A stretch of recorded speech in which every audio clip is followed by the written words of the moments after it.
Good afternoon. We're doing a space today by Diligent. Looks like you got Bass Sam Parker in there and Blake Bednarz and Noxie and probably going to be a pretty good conversation. This is his page on X at Diligent Denizon. Go check him out.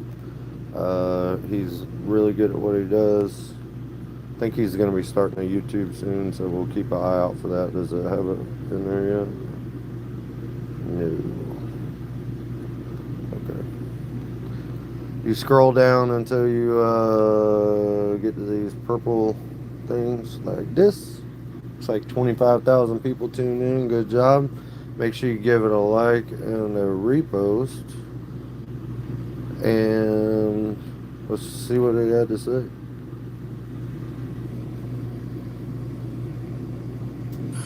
All right, welcome everybody. I don't know where Noxie is, but man, what a day. This crowdsource effort for the truth is badass. Let me just say, the way that this is coming together is blowing my fucking mind. I apologize for the F bomb, but it cannot be overstated. This is just wild to me. I got some confirmation out of Candace Owens. What time? Like there was a piece. So if you haven't been following, there was that supposed military meeting by Candace Owens, whistleblower who's a veteran. They spent the last 24 hours trying to smear him. It's not working, by the way. It is not working. Um, I just was watching Nate Valhalla VFT's YouTube.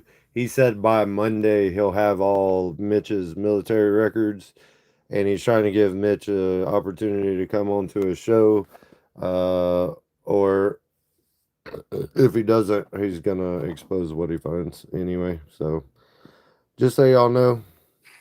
and he is he Thank you for who do y'all have notifications turned on for me or something? Because I always get like a couple people in here right away. Oh, I don't have my live chat on. What an idiot. All right, here we go. Thanks for the likes. said that they met. Well, he said that he saw Erica Kirk and an unknown individual at the hotel the night before the military meeting. Okay, who he alleged to be Erica Kirk. It was like 95 to 99% certainty. And then another guy who he said he saw at the military meeting the following morning, and he didn't recognize him. Right. So, but he also recognized. That's awesome, race car. I really appreciate that. I only do that for people I really enjoy. So I understand that. Like, I don't want my phone getting dinged at freaking all the time about notifications for people and shit.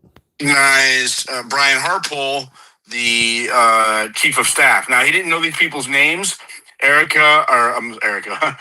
Candace fed him photos and said, "Do you recognize this guy? Do you recognize this guy?" And he'd say yes or no, and then she wouldn't give any context. So it was like a witness lineup. She just feeds him images. He recognizes them or he doesn't. The individuals that he was able to mostly, or I don't want to say with 100% certainty, but to positively ID as much as possible for memory was Brian Harpole, Congressman, and I don't want to, Mark, I don't want to butcher his name here, Amadei, okay, Mark Amadei from Nevada. And today, just now, Candace revealed that he ID'd Kabat Phillips. And if you don't know who Kabat Phillips is, we covered this the other day. We had some viral posts, right, about Kabat Phillips. Noxie found deleted tweets from Kabat Phillips, my co-host. Shout out to Noxie for doing that. Found deleted tweets for Kabat Phillips and Erica Franceve, which is Erica Kirk's maiden name. Now, you can still see the replies to the tweets, right? So they're tagged in the reply, and then you can see the context of the tag, which apparently it was like a couple's photo. Well, I I went a little bit further and I went into the Wayback Machine and found the photo. And it was a couple's photo, and it went fucking ultra viral, right? I mean, it went really, really viral. I tagged Candace today and was like, ask him if he recognizes this dude, right? And sure enough, he recognized him. Kabat Philip. And I said it was weird because TPUSA, just weeks after Charlie Kirk was assassinated, had this guy scheduled in her hometown in Arizona. 2.5 weeks after Charlie was assassinated, she has her ex-boyfriend speaking in his place at an event. You cannot make this shit up. And then today, on top, I could just tell all of the pieces are coming together, and this is like a God thing. I already know, I'm not trying to turn anybody off who is atheist or whatever, okay? I don't require that you believe what I believe, but this is 100% a God thing happening right now. God is not going to let the wickedness of whatever happened to Charlie Kirk stand. He's not going to let it stand. And so he's going to act through us, and I believe that's exactly what's happening right now. And I know that's my little bit of hyperbole and my shit, but I really do, man, because the way that this is coming together, it's a lot of like gut feeling and instinct. And sure enough, you go to digging to confirm your instinct, and it's accurate. And it has been every time, man. We've been calling balls and strikes before the ball was thrown every time during this shit. So I want to get this out of the way. Well, not out of the way. I want to talk about, Maine, you can come up here. I want to talk about the Epstein Nothing Burger. Pages and pages and pages of redacted files. Half of it's not there.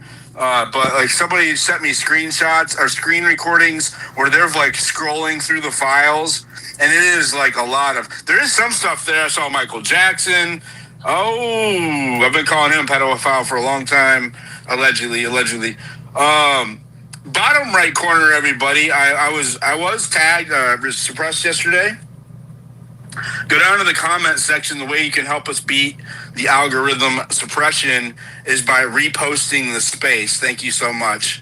But yeah, so Candace Owens laid out the timeline. We're like, well, how can this congressman, he felt some kind of way about it because this congressman, he responded to the allegations made by Mitch and Candace Owens this morning. I just happened to look him up. I've been looking him up. He is a small account. It's like smaller, right? Especially for a congressman. It's like 20,000 or something. It's not very big. And I've been just kind of eyeballing it to see what he posts. And sure enough, I looked today, and a couple of hours before I looked, he had made a it was like a gaslighting smart ass comment, and arrogance is always what gets these people. He made this like arrogant comment that I have to read it. He quoted who did he quote? Reagan. He quoted Reagan, and this is how arrogant he is. Oh, he's getting a community note. All right, so this is Mark Amadei, the representative from Nevada that was ID'd, allegedly, at this military meeting 2 days before Charlie Kirk's assassination at the Fort Huachuca, or however you pronounce it. I'm butchering it there, in Arizona. And this is one of the largest intelligence army bases. It's actually a joint operations base in the United States. Quote, for those of you information consumers who are stuck in practices of the old days, who prefer facts to dreams and falsehoods, he's gaslighting, take comfort in knowing that in public service, there is this thing called the public record. The public record on September 8th indicates that I was returning to Washington, D.C. from my district and voting on the floor of House of Representatives. And on September 9th, in a 12-hour markup in the House of Appropriations Committee, of which I am a member, as well as voting on the House floor. Well, Comes to find out, there is no record of him voting yesterday. The floor wasn't open. Congress wasn't in session yesterday. They left early. Now this committee was open, or I'm sorry, not yesterday. I'm sorry. There was no committee. The floor was not open the day before, like what he's talking about. Now there is no committee open. So what he's alleging is that he flew from Nevada to DC and it was on the floor for a vote the night before this all happened. Okay. And then he goes on to say, should you prefer video to the words of a member of federal legislature, feel free to view the House Appropriations Committee's recording of said event on that date. To quote Ronald Reagan, facts are stubborn things. Merry Christmas. So I'm like, okay, well, let's check him on that. So I go into the record, right? And I go into the congressional record and I find that he was absent for two of the roll calls for the committee votes. And there is no record of him being on the floor anywhere on September 8th. And he's not on the video until way later in the afternoon, which is actually after the third roll call, to which he was the first one that he was present for. So he actually led me to the evidence that he was not there during the time frame that we're talking about. So thank you. If you're listening, thank you so much for that. Really appreciate that. Self-own. That was beautiful. And so, and this is my pinned post if you guys want to go look at it. So this congressman in his hubris, and that's what we're observing here. It was hubris. In his hubris, he decided to respond to Kansas Owens and to our veteran friend Mitch, and in doing so, outed himself, exposed himself for not being on the record when he said he was on the record. So very, very interesting. Sylvia, I'm glad you found me again too. If you hit the notification bell like some of the people do, I think YouTube sometimes sends notifications, sometimes it don't. I know I have my notification bell on for my people that I like, and sometimes I get it and sometimes I don't. So whatever it is, what it is. You know, he has Candace Owens hopped on him. She's like, can you provide the video that you were there and what time? And can you provide record that you voted on September 8th? And she hit him up on it, and now it's going really viral, which is good. And his constituent, one of his constituents, when we all learned this yesterday, was in my space. She's a huge advocate of his. She's done a lot to help him get reelected every 2 years. She lives in his district, and she's like, I called this office. She was in our space when this all broke. I called his office, and they stonewalled me.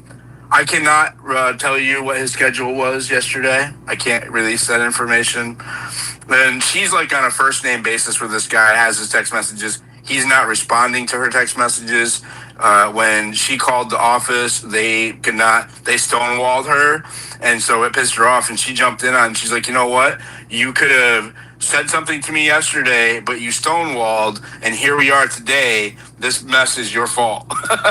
So, again. Thank you again, Sylvia Cruz, 3965. You're awesome. That I know that really. I don't know. I don't really understand the algorithm, but I understand liking and subscribing and like if you share it with somebody or something, that helps. If you it just gives you, each time somebody does something like that, it tells YouTube that it'll throw it in front of a couple more people and see if they like it too.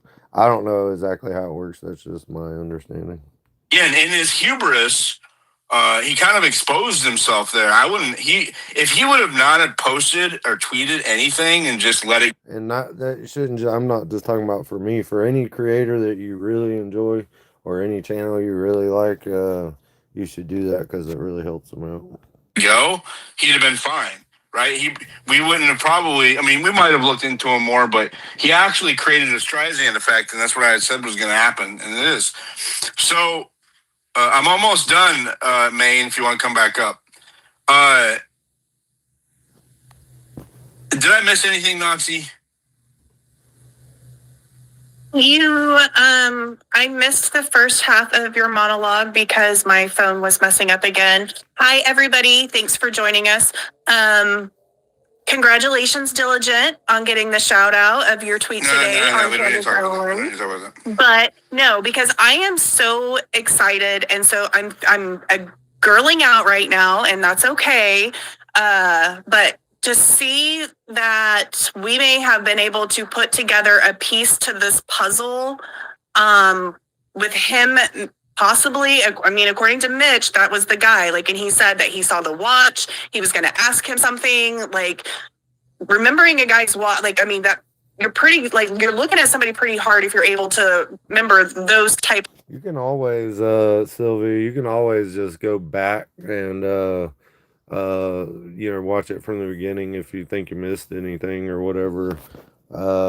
And what I like to do is listen to it on like 1.5 times speed and try to catch up so I'm in the live chat if I get there just a little bit late or whatever. But or if they do ad reads, like when I watch Candace, I let her play for like 10 minutes before I start watching it so I can fast forward through her ad reads. I don't like that shit. The things that you're seeing on somebody, and if that is the guy and he was possibly there too, and then the digging that Candace did about him not actually being on his show. I'm curious if y'all get commercials. I turned ads on because somebody told me that turning the ads on will give me better reach or whatever. So I'm curious if they play commercials during my stream, even when I didn't monetize this stream right here.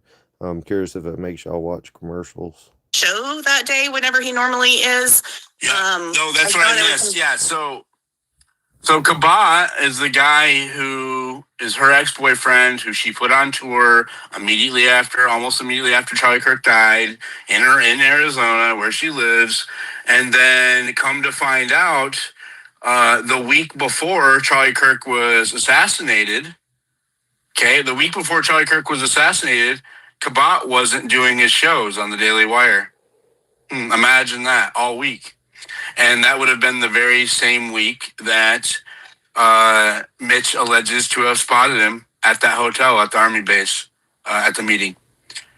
So this is coming together, and we just need a few people to come forward with the courage to help us get rid of this fucking whatever this is in our country that has the Epstein files and is covering for that and is covering for this Charlie Kirk assassination. There's a very, very dark element in our government right now, and I think we only have now to rout it out and save ourselves. And so we need every American, every person, Democrat, Republican, independent, regardless of your religion or your race, none of that shit matters right now. Anybody who has information, regarding this case, who can help us fill in the missing blanks, they need to come forward. Now is the time for courage, right? We all need to be very, very courageous right now, I think. Bottom right corner, repost the space. I'm almost done with my monologue, and then we'll pivot to Epstein main. Sam, welcome, sir. Do you have any comments about any of the news that's popped off in the last 48 hours? I know. I'm telling you, there's an avalanche of information that's coming out these last few days. I mean, we had, of course, today we had this Cabot or Kabat, I don't know how to say his name, Cabot Phillips. This story just kind of snuck out of nowhere, right? From about 2-3 days ago, Erica makes these comments about, I don't date. I wasn't dating in New York or whatever. I didn't date in New York. And it happened in this space, Diligent and Noxie. They got it together. It was kind of like a throwaway line. It's like one of those things that seemed at first blush. It's like this an unassuming, like, okay, like how, like that's not, if you're clipping content to post on Twitter, that's not really necessarily even one of the things you clip and throw up, right? It's just kind of like, okay, she wasn't dating before, she like big deal. There was other big stuff, right? And then it kind of comes out, Noxie, I think you discovered it, that wait a sec, maybe she did date somebody, and then when she was on a dating show, and then it just kind of, it's like this, it was the proverbial thin thread right? Just a little frayed thread that somebody pulled on, and now like the entire like bedspread's coming apart, right? Like it's crazy. Nice. Because I cannot stand liars, Sam. I hate liars. Yeah, Casey Gossett. Casey Gossett, Erica's program. She might not even know she's doing this stuff. There seems to be one of her personalities that was programmed to really love Charlie. You're talking about MK Ultra type stuff. I wholeheartedly would. I mean, there's no way I could dismiss that theory that she's MK Ultra. I mean, it looks like she's MK Ultra, but can we know that? I don't know.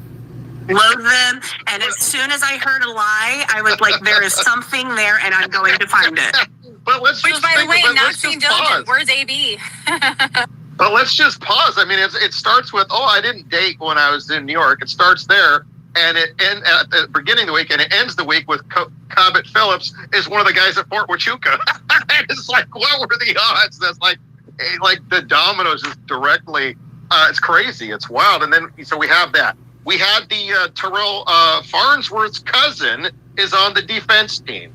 Then we had that story broke this week, and then we had the defense team has filed a motion yesterday to disqualify the entire Utah County prosecutor's office from the case because one of the prosecutors had a family member at the assassination, and they were like communicating a lie like as it was happening that day, and the prosecutor was communicating and forwarding the text and just having discussions with everybody in the prosecutor's office, apparently.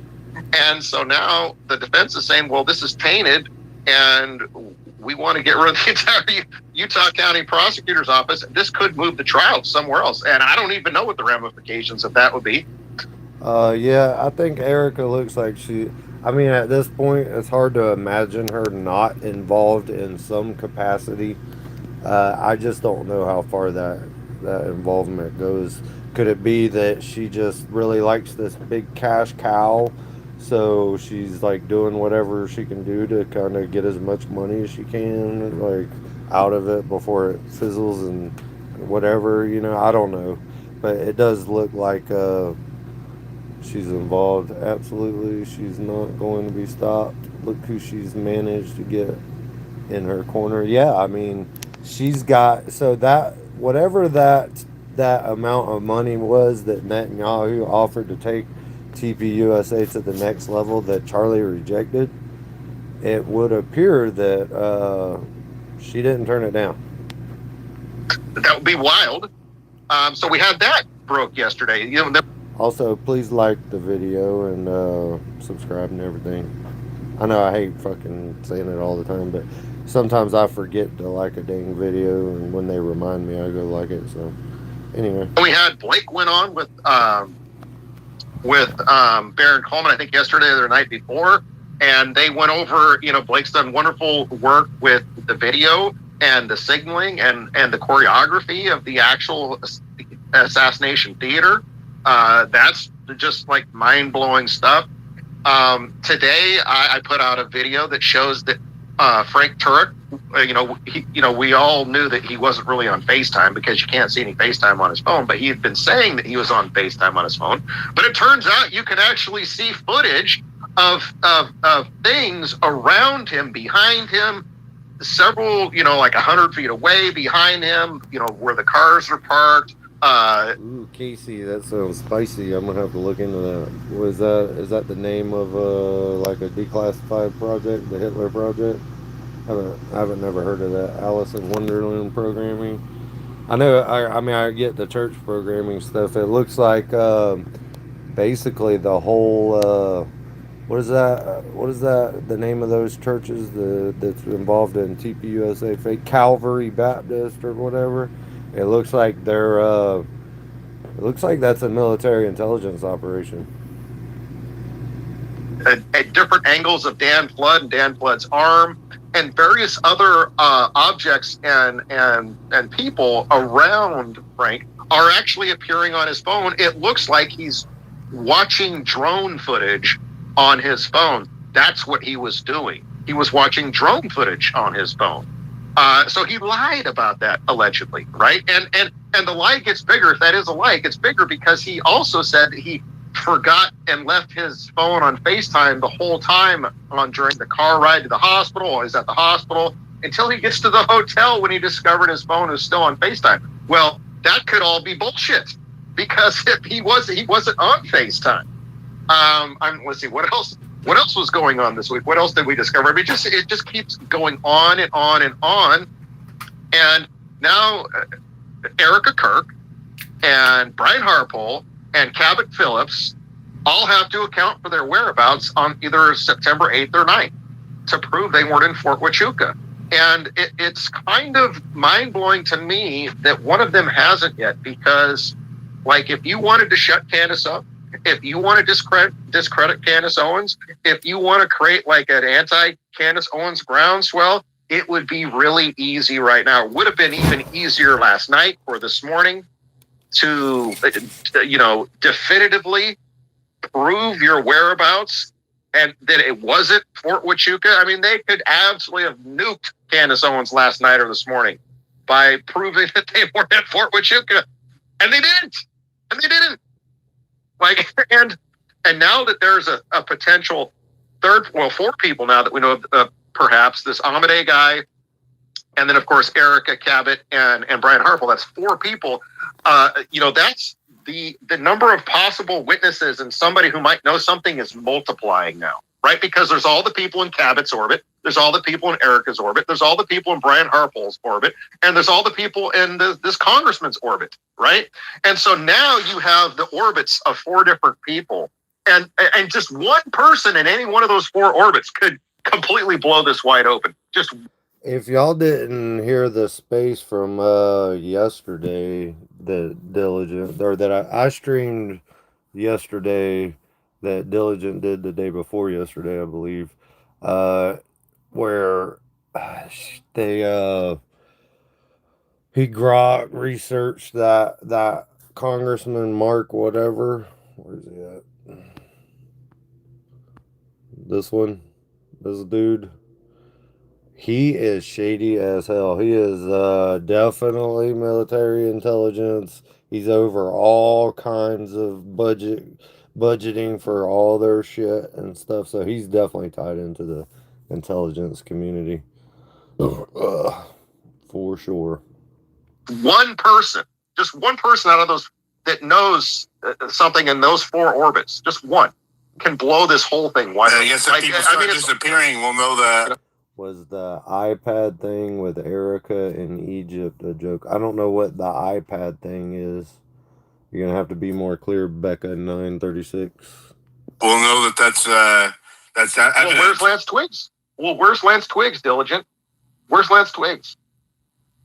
I don't know, but a mutual of Tyler's family reached out to me who knew the grandmother that I talked to. He confirmed. He's like, he spoke to her after I did. He reached out to me and gave me his phone number, and the family wants to talk to me. Some of the broader family of Tyler Robinson, not the immediate family, like his cousins and stuff like that. So I am going to vet those connections, and then I'm gonna try to give him spaces so we can get a really accurate picture of what's going on. That'd be awesome. Yeah. That'd be awesome. Yeah. So there's just a lot of stuff. And another thing. See the work that these ground investigative journalists, citizen journalists are doing, like Diligent. That's badass, bro. Trying to get these people. And then what's that, Brandy and Billy? They started doing this stuff with just like people on the outskirts of the investigation. That's a really good one too. If y'all haven't checked out their stuff on YouTube, Brandy and Billy, I think it is. Earlier in the week, I put out this video that showed that there's more than one courtyard at UVU.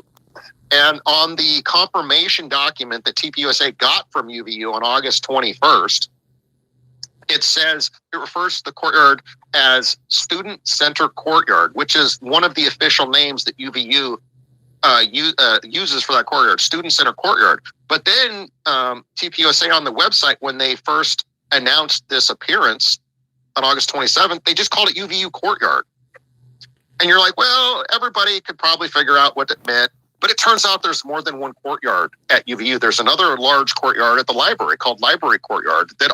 Also, if y'all don't know, the guy that's talking, Sam Parker, he's really good. Follow as well if you're on X. I think he got banned from YouTube though, so probably only place you're gonna find him on YouTube is somebody streaming his stuff. Also hosts events.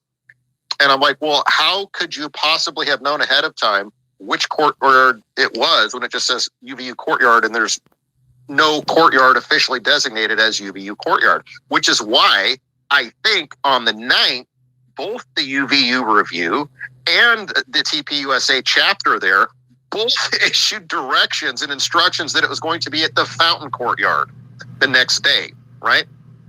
And you still might say, well, maybe that's nothing, but we filed a grammar request to get the records relating to the landscaping, the paving over of the crime scene. And we specifically, in our grammar request, used the term the UVU Courtyard. And our grammar request was denied because they said that was it was insufficient. It didn't it lacked reasonable specificity and was insufficient because it said we have multiple courtyards at multiple campuses and we don't know what courtyard you're talking about. And that, for me, that sealed it. Like, whoever on the TPUSA website, whoever listed it as UVU Courtyard, didn't understand that there is more than one courtyard at UVU that hosts events. So, what are we to gather from this? Did he just get lucky? Did Tyler Robinson just get lucky? Did he just guess lucky which courtyard it was going to be and he planned for the right one? Or did he have to plan 2 assassinations and cover both courtyards in his plans until either the afternoon before or the day of when he showed up, he learned which courtyard it was going to be? Or was he just blissfully ignorant that there was a second courtyard and we're just going to say he was lucky? So that's something that has to be grappled with as well. There's so many details that don't make sense, and then we have the canine dogs, the bomb sniffing dogs. What was you talking about, Becca, with the iPad thing with Erica in Egypt? I was really curious about that. Learned that from Candace this week. Like, there's so many pieces now, Diligent. There's so many threads and so many pieces and so many witnesses and so many orbits that, like, it's just gonna keep falling apart, I feel like. And now it's mushrooming and multiplying, and it's hard to keep up with it all. There's so many pieces falling apart. To your point, I just wanted to add that it's not only it's like growing at an exponential rate now, right? Where it's like it was kind of trickling through, and it's just like, wow, man, you can't keep up with it. It's amazing. Like I said, man.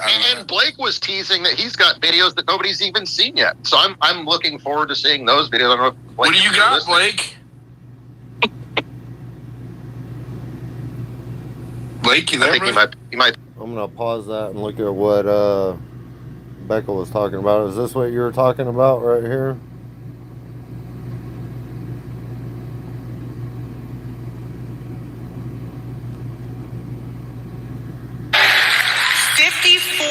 % are female attendees. Okay. We have 40 breakout sessions, 178 sponsors, all 50 states represented.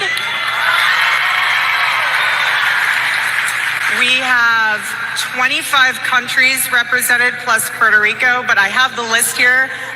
Don't worry, guys. Egypt is not on the list. Don't worry about that. But, oh, how funny. I say Egypt and my iPad turns on.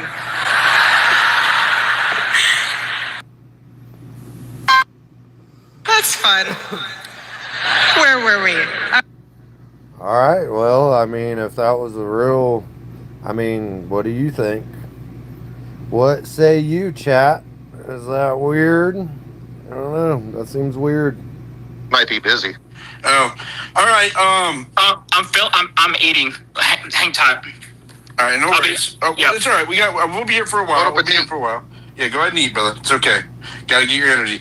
All right, we're gonna go to the hands. We can finish talking about. I want to pivot to Epstein in just a minute, and then we can pivot back to Charlie Kirk, because Epstein. I knew this was gonna happen. I want to hear. I did invite Thomas Massey, and he looked. He did. He acknowledged he read it. I don't know if he'll actually show up. They're busy. Massey and Kana have a really busy weekend this weekend, but if we can get him in here, I want to know what he's going to do, like what he's going to try to get done, because they didn't comply with the Epstein Transparency Act. And we'll get into that in a minute. All right, go ahead, Mrs., and then Colonel. Hello, can you hear me? Yes, ma'am. All right. So I wanted to talk about, basically, I can summarize what I have to say with the whole Charlie Kirk and Epstein thing. I feel right now, yes, we are getting a lot of information, but we are doing all the work that our elected officials should be doing. Why? Like, why are we the ones, taking time out of our busy days to make sure that there is, justice for the victims, justice for Charlie, and all this other stuff? Why is it on us? Like, we already elected you guys to do that job. I don't understand what is going on. And to tell you the truth, quite honestly, and I'm going to keep it very short and sweet tonight because I have to put my son to bed, but I honestly feel like my expectations and my standards for this government. Why did everybody leave when Miss Mercy started talking? Are y'all a bunch of racists? I wonder if all the racists left. Are in the pits of hell. And it's going to take a miracle to bring those standards back up for me. So if anyone has any ideas on how we do that, please let me know. All right. Thank you so much. Let's go to Colonel. Go ahead.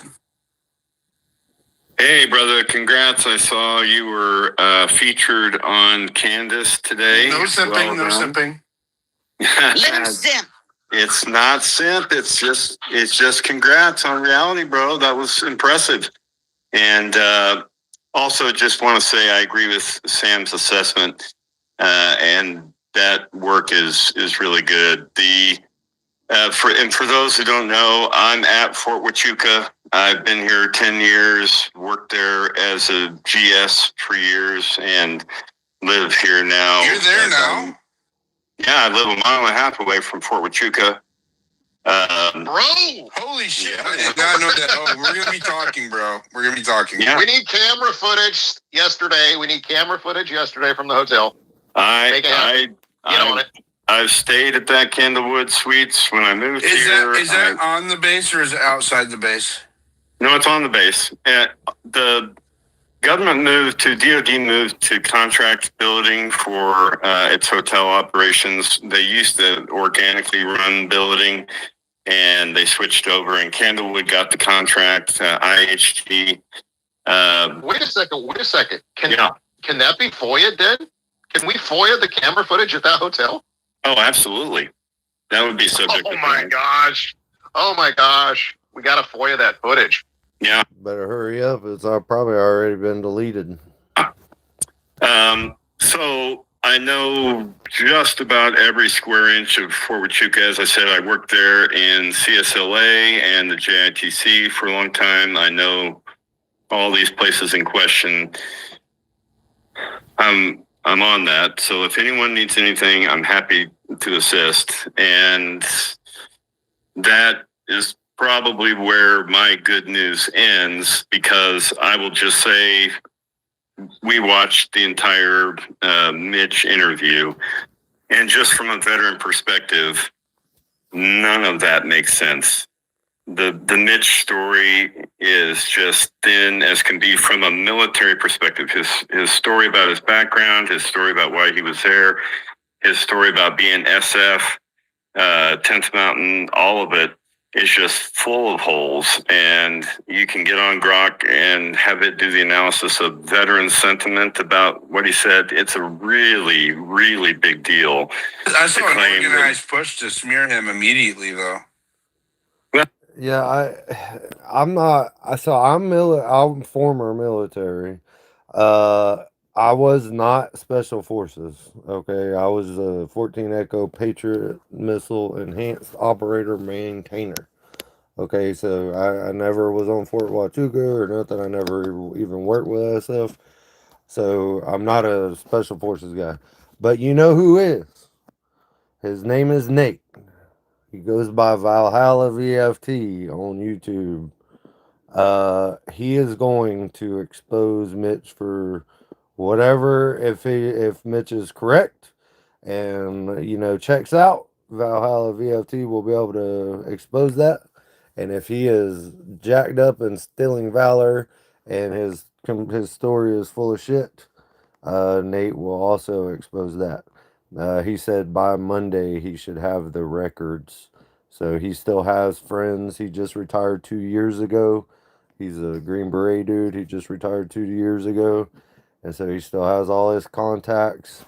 And, there's lots of people that can get you military records if you know people in HRC.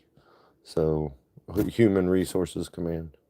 And I'm not disputing that, and I'm down with how the disinfo ops work in terms of taking people down. And that's why I say I don't mean to be like that. I'm just trying to give you the objective veteran perspective. Well, what about his testimony doesn't jive with you specifically?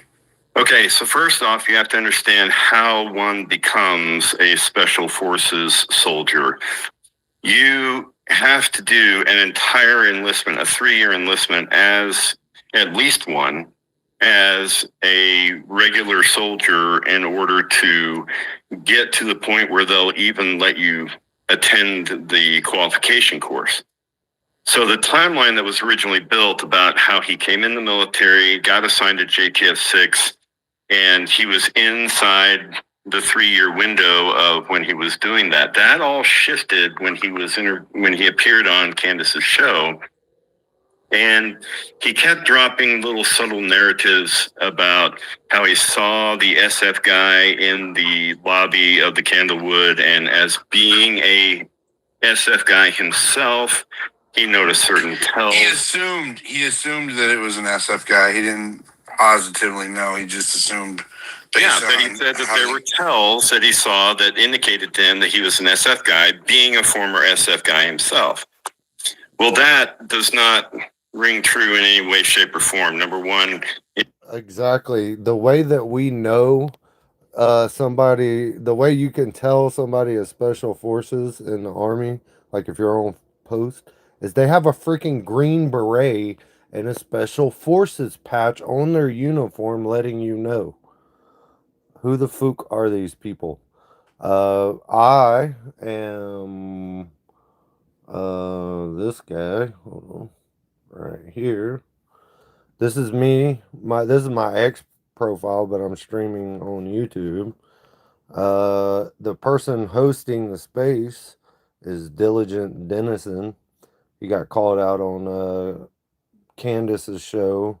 Congratulations. I know you don't like simping, Diligent, but I would be absolutely freaking honored to be called out on Candace's show for my work.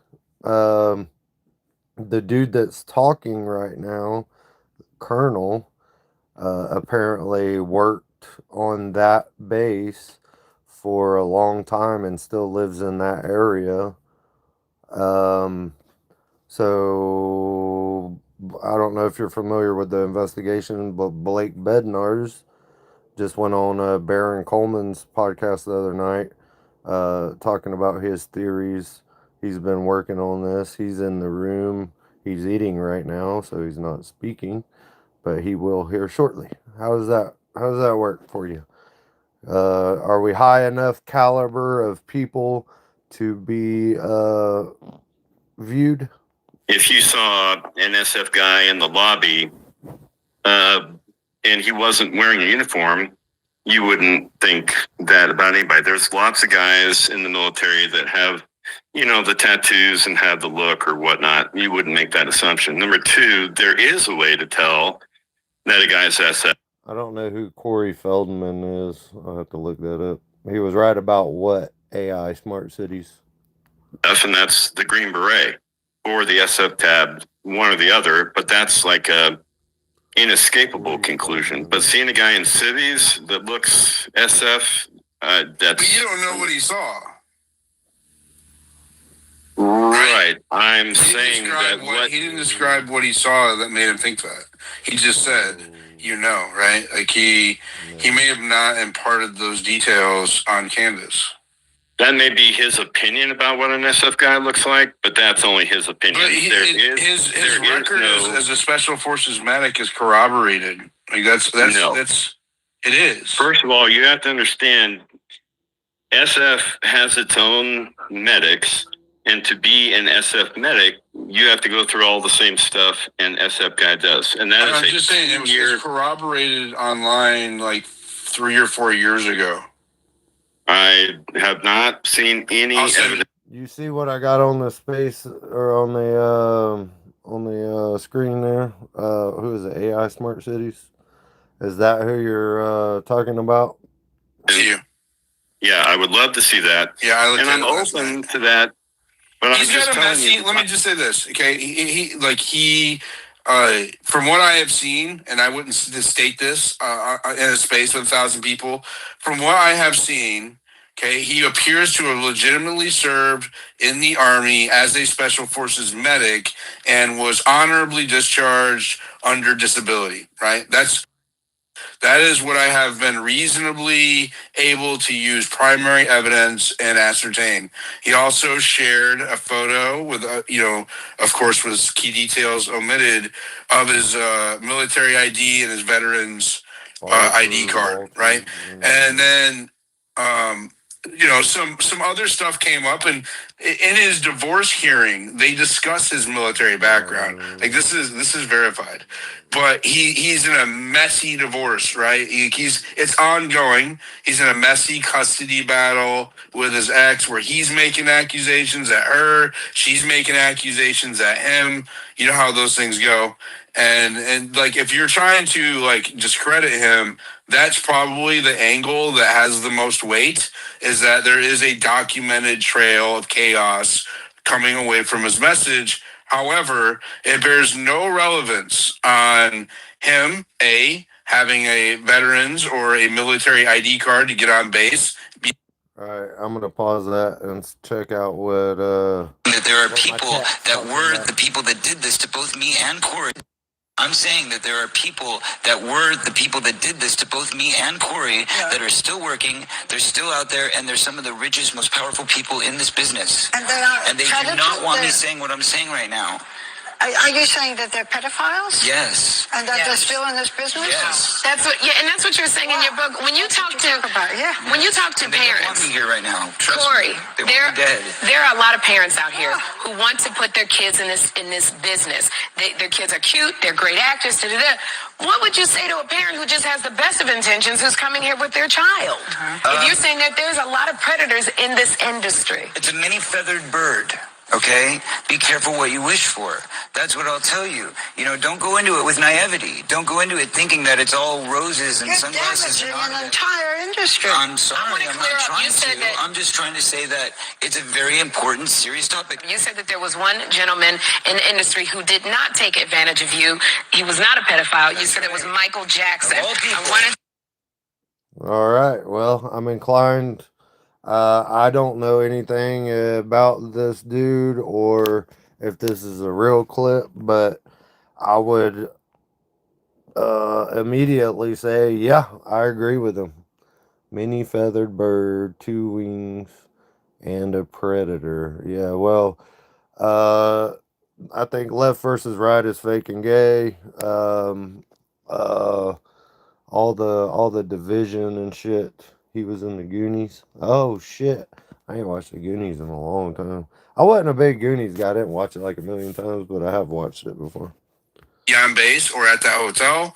And B, it has no bearing on what he observed while he was... I really appreciate everybody that hit the like button. If more people would do it, that'd be great too. There, and we haven't seen the receipts yet, but Candace and I'm gonna again, of course, we want to see receipts, but she is swearing that she has. I've never seen her plug someone's gifts and go, right. Like, she must at least have solid evidence that he was there, right? He did selfie videos there. Like, I'm sure she has evidence that he was there. So You remember that guy was in the Goonies from pure memory. That's crazy. My memory does not work that well. You will never hear me accused of having a good memory. You'll never hear that accusation levied against me. I find him, at least his background as it pertains to this case, or the situation, I find it to be credible. I haven't seen anything that would be dismissive on the face of it. Well, then just let me finish, because I'm telling you, as a 25-year military man, and believe me, I played in Afghanistan and other parts of the world for years and was plenty of time with SF guys. And I would just urge you to do a grok research on what the Green Beret sentiment is. I know plenty of them, and I've heard several address this directly. It does not add up. There is, You're talking about somebody who's a pariah from the military. So if he's a whistleblower on the military, and it has something to do with... Yeah, I heard somebody, a kid, say something the other day. Bro, you were born in the 1900s. You're old as hell. I was like, what? Oh, I never even thought about it like that. Yeah. Millennials have seen a lot of change in their lifetime. I was born in 86. With Charlie Kirk, you don't think that assets and military people are going to be using everything they can to discredit him online? Like, no, I don't know, I do not see that at all. I think there is a much better angle that they would have come at it from, but this one is like so sacred to the military community, to SF, to veterans. It's like far more likely that... Uh-oh. Do we lose him? Well, I'll just while he's silent there for a sec, I'll just throw in here that, like, look, if this is as paper thin and as ramshackle as he's alleging, then it ought to be really easy. Yeah, Reverend Jim Jones. No one cares about the Epstein list. You're right, bro. You're right, but you're on the wrong channel. But you're right. That's what Trump said. So I mean, must be true. For Erica or Cabot or Brian Harpole to debunk this. Instead, the congressman tried to debunk it, and then it ended up shooting himself in the foot over it. Right. So if it's paper thin and there's nothing to it and it's meritless, which it could be, which I freely admit it absolutely could be, then they should just melt Candace with this. They could easily any one of those three people could establish their whereabouts, or all three of them could. They could be like, we got it. Let's establish our whereabouts and let's wipe Candace. Let's wipe the floor. Y'all hear that, chat? They don't, because Reverend Jim Jones says so. With Candace on this, and they haven't done it. They haven't done it. No, they have not. Why haven't they? If it's as paper thin as he says, why haven't they done this? It was interesting to me is, yeah, Brian Harpole, Erica, and now Cabot. Cabot could have responded to it, right? Any of these individuals. Oh no, I'm a butthole. Damn. Now my feelings are hurt. No, yeah, I agree with you. Meanwhile, 1.5 babies are aborted. Yeah, that's murder, bro. All this death. You know what's crazy? I had 6 babies, right? So they clamped the cord like right away. And the reason that they clamped the umbilical cord right away rather than letting the stem cells flow to the baby that is like really, really good for the baby, they clamp them and sell the stem cells in the placenta for, rather than having a healthy person, they want to sell the stem cells on every birth, right? That's crazy. Could have shot this down, and none of them have The only one who took a stab at it was the congressman, in his arrogance, and he cooked. He got cooked. Bottom right corner, everybody, comment section. Please repost the space. We have over 1,000 people in here and 100 and some odd reposts. Do I know how unhinged that sounds? Yes, I do know how unhinged that sounds. It's very unhinged. And it's also true. Thank you so much. And don't forget, Diligent, you got a lot of stuff up in the Nest. Everybody go check out the Nest. Diligent's put a lot of stuff up there. I put something up there. Go bookmark it, like it, retweet it, interact with it. Well, so you can come back to it later. Sam's got a post up there, and I just buried it with a repost thing, Sam, but yours is the next one up. I didn't put my post over his Noxie, okay? I'm being whatever. No, but there's a lot of good content up there. I challenge any of the chat that has had babies at the hospital to tell me different, that they don't clamp the umbilical cord right away, and you focus on a bunch of BS that you can't control. Well, what are you doing to control it, Reverend Jim Jones? The way that I'm controlling it, I'm trying to get the truth out to as many people as possible, so that as you wake your people up, the system will inevitably change, because when you shine light on evil, it flees. Okay, I believe in Jesus is the way, the truth, and the life, and the way that you defeat evil is by spreading truth and tyranny. By the way, Thomas Jefferson, I believe, said that, is by spreading truth far and wide. Just everybody go bookmark it, like it, all and the things that we're discussing here are up in the Jumbotron. Mitch IDing who he thought is Cabot Phillips at the hotel with Erica Kirk. Yeah, you're right. There's zero love in me. I'm only waiting on my son right now to come home on Christmas vacation, to spend a great night loving and hanging out with my son. And my wife is fixing to come home from work and come give me a big old smoochy. Yeah, zero love in me, dude, for real. The U.S. rep getting clowning himself on the timeline, trying to act like he had. I think that's the most telling thing of all, right? Is that he made a conscious effort, and this is why I think it gives Mitch's and Candace's story more validity. A sitting congressman who is on the Appropriations Committee. And let me just say this, and Maine can back me up on this.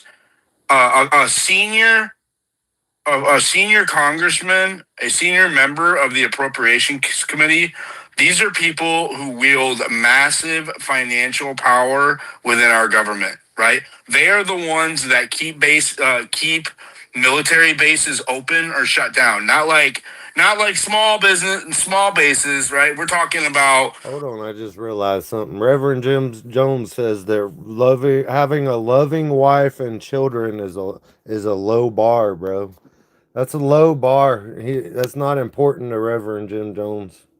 Hundreds of millions, if not billions of dollars are being allocated by these individuals on this committee. They are extremely powerful, right? He is all wrapped up. I would have anybody go look at this guy's record. He is all wrapped up in the military, especially in Nevada. We have Nellis Air Force Base in Nevada. They have weapons development and testing there. All kinds of shit's going on in Nevada in that regard. He's all up in that. And if you look back far enough, he's actually been documented, I think twice this year even, on a public run over funding, of course, appropriations. He's been to the Air Force Base in question, public facing, right? And so when he tries to offer an alibi as to, I wasn't there, and then it doesn't add up, I think that the fact that, and he stays low key, he has a small Twitter account, right? You can't even spell liar, bro. He doesn't get a lot of engagement. He's not an extroverted, want to be in your face congressman. I would argue, looking at his track record and the election cycle for him, he is kept in that place by the establishment, right? Like that, you can tell. And your grok You can tell. You can tell. No, I'm going to need you to not interrupt me. You can tell that he is kept in place by the establishment because he's not out here really competing for his job. A lot of the times with our congressmen, if you don't know, they spend an entire year of their career. I love Jesus Christ in the United States like you do AI smart cities. I love him. He's my favorite. Almost trying to keep their job, campaigning, shaking hands, going to town halls, making appearances, going to donor parties, raising money. Maine, am I right? Yep. Okay, so this guy has kept his job with relatively, like, compared to some of his some of his colleagues, relatively easy. And I would argue that's because he has wanted to be in that position, because he is tied in with appropriations in the military and all this. So with that being said, the fact that he exposed himself, and this is what I think is a major indicator that there is a there, is that he tries to remain off the radar, right? Even for a congressman, he tries to stay off the radar. If you go search his profile, he's one of the only Republicans in Congress who has not mentioned Charlie Kirk's name once. One of the only ones. I was looking through Democrats. I was looking through Republicans last night and this morning. You can go to their profiles. You can search their profiles. And he was like one of the only ones. He was the only Republican I could find that had never mentioned Charlie Kirk's name one time. He was the only one. I had checked. There was even I think I only found a few Democrats who hadn't mentioned Charlie Kirk's name after the assassination, right? After the assassination, there was a huge wave of people on both sides tweeting out this guy's name. And this guy's active. He posts, 2 or 3 times a day. So it's not like he never uses his account. Never mentioned it once. Very, very odd. So the fact that he exposed himself to try to debunk that, and he did so in such a sloppy fashion, I think is indicative of some desperation within the establishment class of our government, and they're probably panicking right now. If I had to guess. All right, so we're gonna. Diligent does a lot of good research, bro.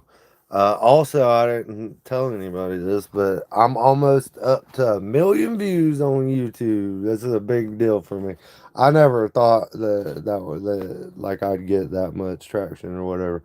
Not on one video or nothing, but total, And I'm just 10,000 views or something away from it right now. It's pretty fucking cool.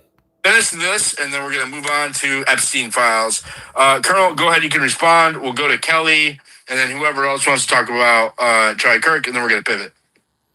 We'll pivot back later. Roger that. Just giving you guys the military take, the veteran take, and I'm not owned by anybody. I'm just telling you, this guy's story doesn't add up from everything he talked about with GSA and the vehicles and how that works, like an enterprise counter. Bullshit. The way that he talked about wandering into the headquarters and seeing some sensitive meeting, absolute bullshit. None of it makes any sense from a military perspective. It's not how the military works. It's not how any of this would go down. And even on the operational level, it's filled with absurdities on how this would work. Like the idea that Erica Kirk, whose husband is the target of an assassination operation, would be brought into an ops cell in a place where she would be, very visible and profiled is just a whole. Fernando, bro, we cannot understand whatever language you are using in the chat. You do not have a command of the English language such that I can understand anything that you're freaking saying, bro. Whole other level of discussion. But I'm just giving you from the military perspective. Well, at that time, she wasn't. What do you mean? Well, I mean, she wasn't really in the spotlight at all until Charlie Kirk was assassinated. So if she went to Arizona or to the military base before he was shot, people would not recognize her because she was not famous. She was not easily recognized. Yes, she was in Arizona. I went to. I went to AmFest last year. I was there for the Trump rally as a special guest. Both times I was there when RFK came out. I was right there at the foot of the stage, and I never heard mention of. I never saw. I had no idea who was Erica Kirk. Right, I was right in the thick of it. And all last year, during the busiest time for TPUSA, which was election cycle, and I had not heard her mentioned once. If you look through her content where she was doing like these podcasts or whatever, they didn't get a lot of traction. As a matter of fact, if you look at her debuts, the only time that she had any kind of significant. I really appreciate the congratulations on the million thing. I'm pretty cool. I think that's just cool as shit. 1 million people, so have at least glanced at my channel. It's pretty cool. If you go back, I've made some of my stuff private, but if you go back and look at like my older content, you can see how. I mean, I've been doing this shit for a long time, and it's just a bunch of different crap that I've tried. These X spaces I've gotten very into because of the high level conversations that go into it. And people just don't know about them, bro. I think everybody being X Spaces talking and shit. It's like the public forum. It's freaking crazy. They're wild. Exposure was when she was sitting on screen with Charlie Kirk. Other than that, she was very obscure. So I disagree with that premise. Well, I disagree with you. I'm an Arizonan. I live here. It's a small town. And everybody knows who Erica Kirk is. And if she breezed into town, it would be a celebrity thing. We got a town of 40,000 people, and the only thing going on here is the base. That whole thing would be, and as a guy who used to plan operations that included kinetic operations, I'm just telling you, you would not want to bring in anybody recognizable. There's no reason to. Any coordination she would be involved in, you could do on the phone. But that is just an operational risk that would be off the chart, unacceptable. I mean, either way, we're just speculating, right? I'm not speculating. I'm telling you from a military perspective, if there was an operation, that would be a major liability that would be unacceptable. And the idea that some guy, even if a veteran, even if an SF veteran, which at the age of 20 or whatever it was, the idea that he was an SF if this guy produces video from the scene tomorrow, or this next week, are you willing to change your position and rethink? Absolutely, I'm willing to change. Yeah, okay. Absolutely. Well, until we get receipts, then I'm just telling you factually, his story does not add up from a military perspective. I mean, that's not fact. That's just being objective, Colonel. I'm not trying to disrespect you. I'm just saying that's your opinion, right? Factually is something that's substantiated through independently verifiable evidence. So I'm just and just because yes, show me the DD-214 and I'll believe he was SF. Absolutely. But just because that happened, like whenever he found the tunnels, whenever he was 20, that doesn't mean that he left the military like immediately at that time. We don't know when he actually left the military. So he could have, maybe he wasn't special forces at that particular time that he found the tunnel, if you're saying he has to go, or maybe he was in the process or something like that.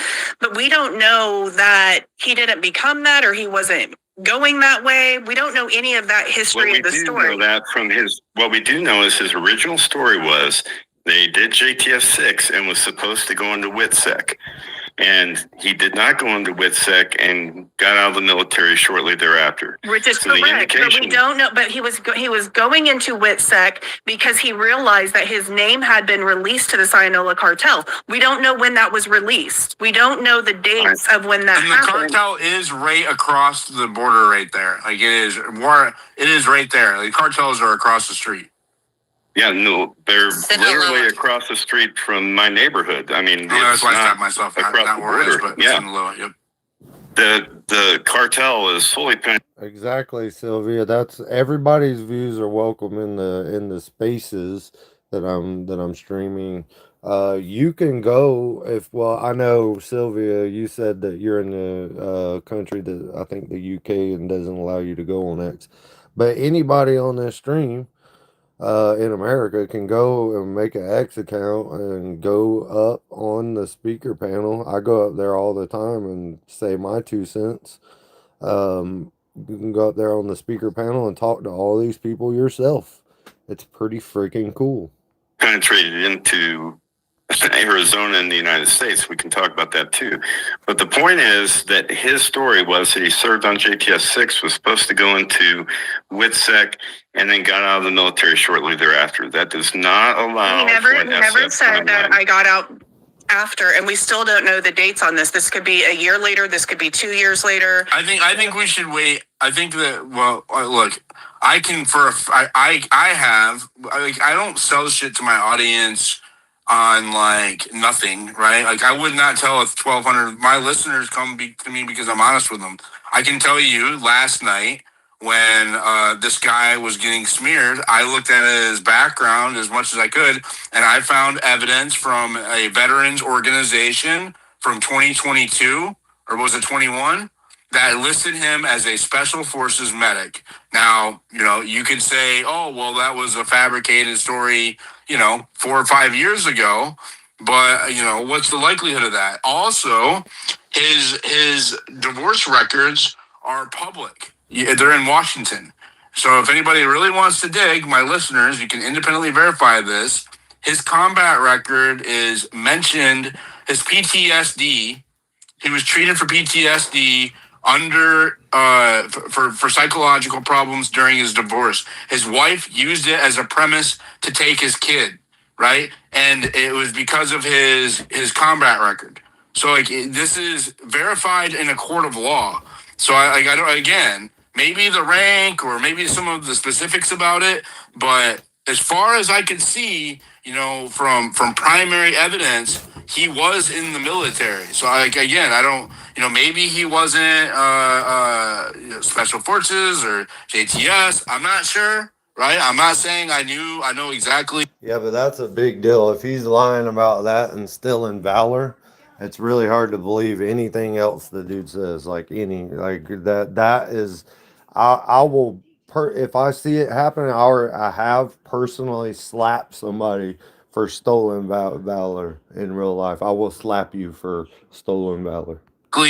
What rank or position he held, but I found 2 independently verifiable sources last night that said, and one was a court record, which is pretty solid, because it wasn't disputed, right? So that he was in the military. That he was in the military, but you have to understand the SF claim is a really big deal.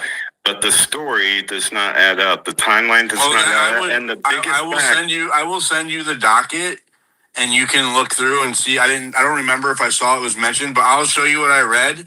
But I mean, it looks substantiated to me. We can figure that out. I will look at it. I will be happy to look at it. But I'm telling you, the concept of wandering into an operational building is absurd. When he was outside. He didn't go in the building. That was not the claim that was made. Yes, it is. The claim is that he was in the lobby. Building. He went to the lobby. Yeah. And it was also, the building was not, it was in a temporary place. It was not the place that they normally had done. And he was outside, and they took him inside. Yeah, I know. I know what building it is. I'm telling you, this is the headquarters for the JTF that's doing Southern Border now. And it's a temporary building? His story was. What's that? Is it the one you're referring to? Is it the temporary building? Well, it's a temporary headquarters. It's not a temporary building. It's an established building that used to have something there. It got moved out. They moved these guys in when the task force was assigned here. But every building that has anything operational on it has a front desk right in front of it. And in order to enter that building, you have to have a special ID card pass that's in addition to a military ID. Oh, bro. I'm sorry. I just have some breaking news.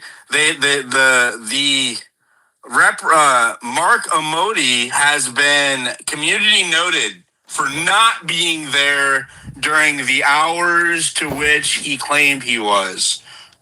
So that is amazing. That's absolutely amazing. Yeah, that's awesome. I'm sure that fucker's lying. I showed that earlier, but I'll show you again what he's talking about.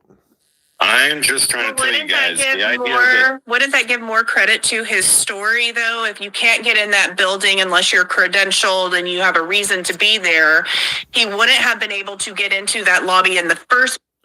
This is what Diligent's talking about. He actually read that post from Mark earlier in the stream or in the space, and this is the community note.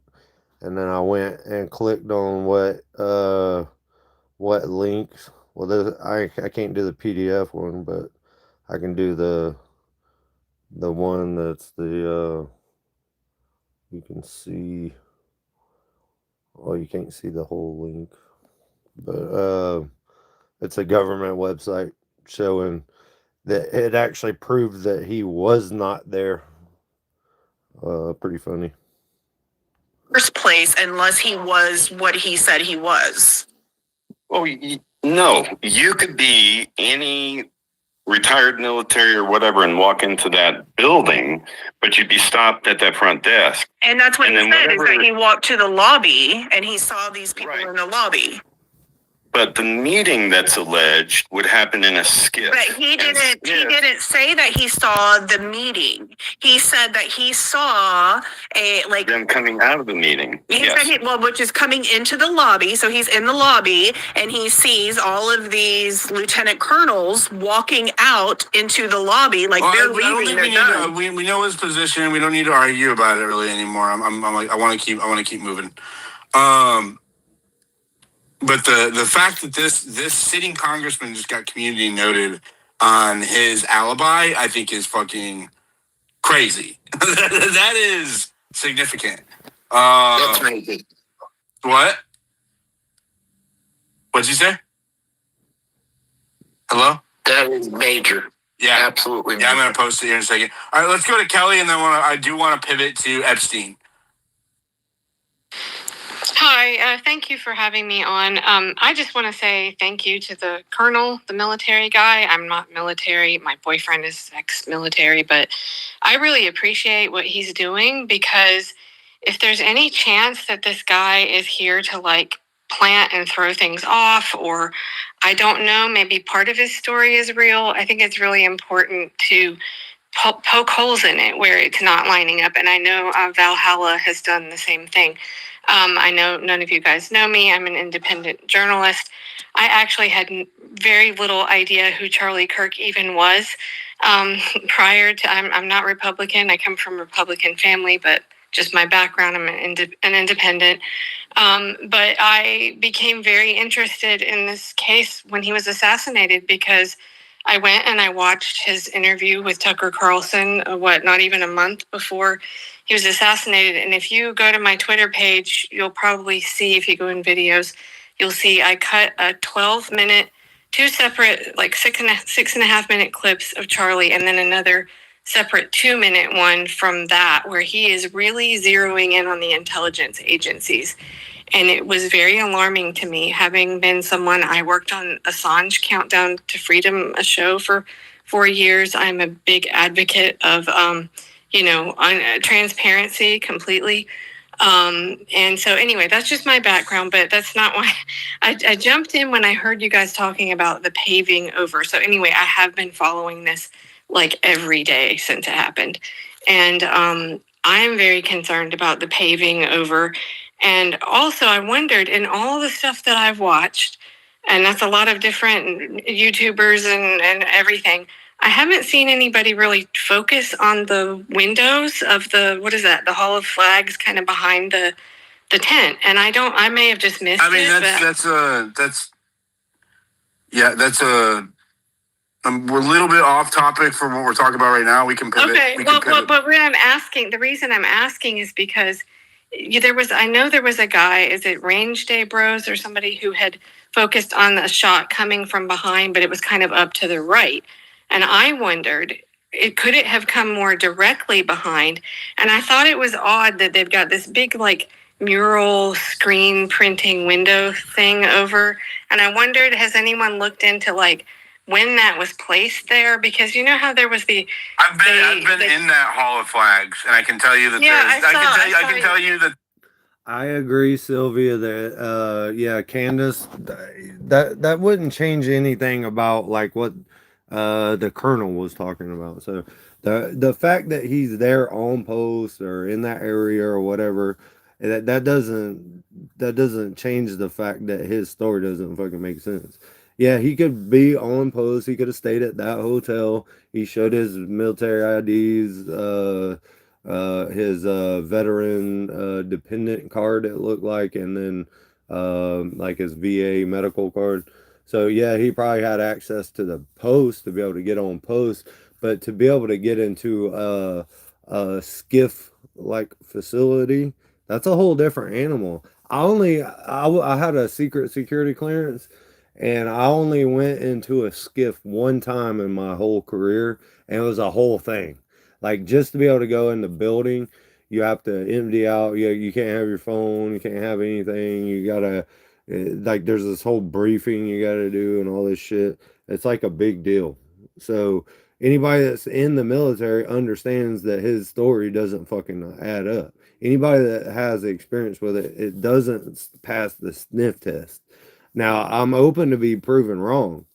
If he comes with the receipts, sure, yeah, let's do it. But it's, I see you are correct. I had not thought of that. That makes sense. Yeah, it's like if you have experience with it, it don't make sense. Like, even just going into a building, like if you went to a barracks building, there's literally a 24-hour CQ guard on staff at every building. Like, you would be addressed immediately by a private and an NCO, at least immediately in any venue. And it would be weird for some civilian to be walking around and doing something, and so you would be like, what the fuck are you doing here, dude? Like, it's very odd. It's very odd. That there is no way that a shot came from inside of there. It is absolutely no way. Okay. It is a part of the inside of the school. None of the vents are accessible. Like, I have been in there multiple times. I've videoed it in there. I did a live video space walkthrough in there, and I can tell you, yep. All right, we're gonna continue. Okay, I saw some of we were walking around on campus, but I missed that part. Okay, well, that's on my highlights. If you want to go back through and look at it, you can probably find it. Okay, because there was the guy on the roof in tactical gear, right? That would have been sort of the other end of the hall. There was two individuals who were above Charlie, and they were in a cordoned off area that had caution tape. So, all right. Okay. Thank you so much. All right, thank you. Thank you so much. All right. Is there anybody else who wants to talk about Charlie before we pivot to Epstein? And we're going to move back to Charlie, just not right now. Anybody? No? Okay. Maine, you're up. Oh, what are you guys talking about? It's slow news day. Very, very slow. Nothing happened. Yeah. And nothing happened, slow news day. You got people resigning from Congress. You got who resigned from Congress? You got let's see. You got the Senator Loomis from Wyoming's not running for re-election. You got Stefanik dropping out of the New York governor's race and say she's not running for re-election in New York. Very interesting. You have Bongino's resignation, and now you got the Epstein files drop. Pretty interesting. This all just happens all in a vacuum. Nothing happens in a vacuum, friends, and then nothing is coincidence.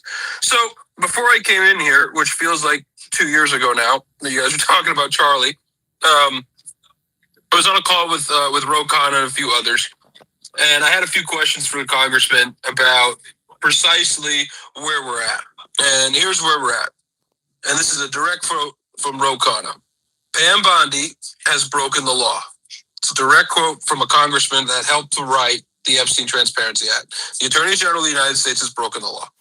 And in that, she has, in fact, redacted things that are not allowed to be redacted pursuant to the law that was passed by the House, passed by the Senate, and signed by the President.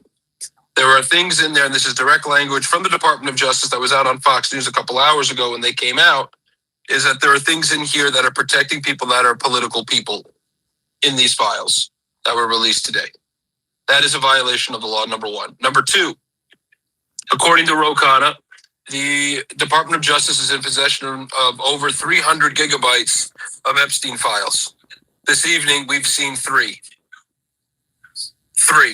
gigabytes of files. They are purposely withholding, and they have not met any of the obligations that are inside the Epstein Transparency Act. And final point, what are our avenues now to hold these people accountable? So, couple of things. I'm gonna let this play. My wife just got home. Got to get me some livings. You see the conversation I was having under your post? I did. About that? Okay. Yeah. So, one, we're in a kind of a sticky situation when it comes to federal stuff on the legal side because the Attorney General is implicated here. The Attorney General would have to press charges on herself. So we all know that's not going to happen. Another direct quote from Ro Khanna is Congress is actively discussing impeachment proceedings for Attorney General Pam Bondi over the Epstein files. Now, this will most likely have to start in the Senate with discussions, or have to wait till the House comes back if Speaker Johnson puts the House back into session after the holiday, because they are now out of session a day early. They were out yesterday. And then secondly, the most important part, and I have this post on my page too, this was really stuck out for me in the chat that I had. The 2 best avenues for accountability and pressure are, one, political pressure, because this is a terrible thing for the president, because this Epstein story is not going away. And the way that the Department of Justice has handled this by redacting over 90% of the files that were released today, and that is only 1% of the entirety of the files that they have, tells you if they're releasing what they're releasing now, God knows what they're holding back.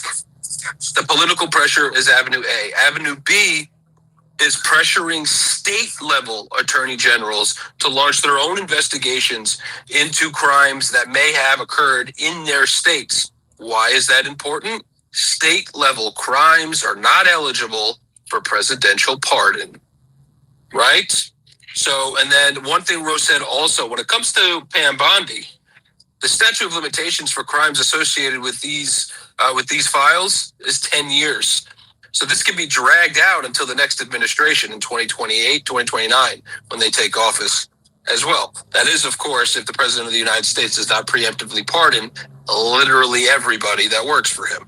And if you've heard me talking here before, that is the unintended consequence of Joe Biden's pardon at the end of his term, that now this president will take this as... You're assuming it's unintended? Well, we'll go crazy with it now.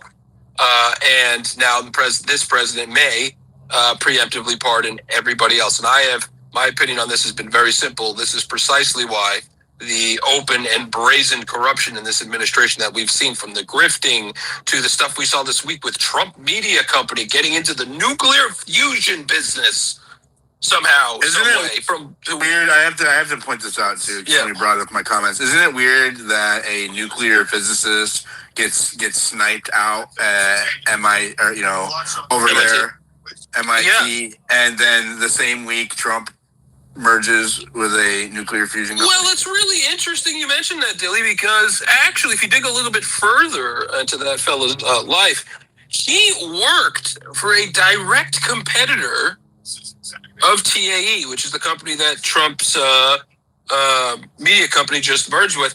And that competitor has gotten millions, if not billions of dollars in government contracts.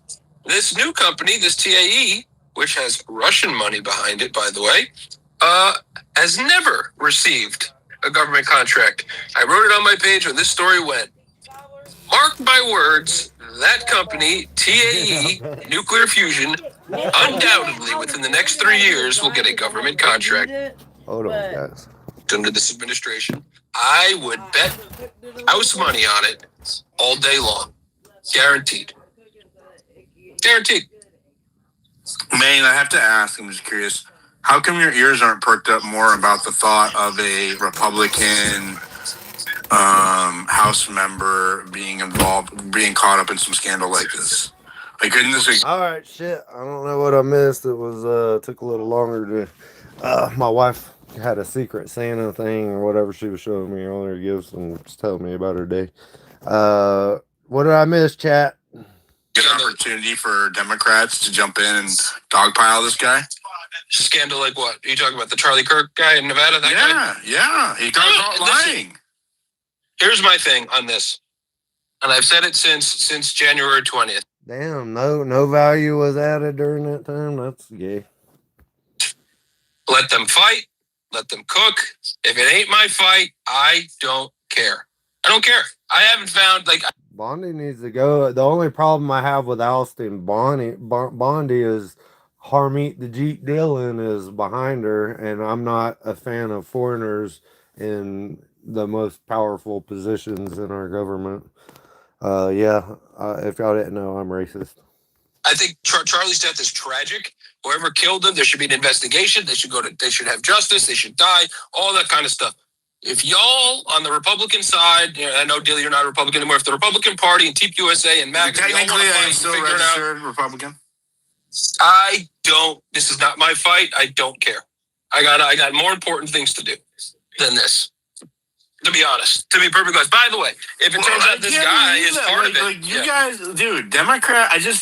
This is just it's fucking mind. You don't care if there's our government is actively assassinating Americans. Not just that. Okay, you're talking about the largest infighting in the Republican Party since Epstein, right? Why would you not flame or fan the flames of that if you were a Democrat? That doesn't make any sense. Epstein, for example.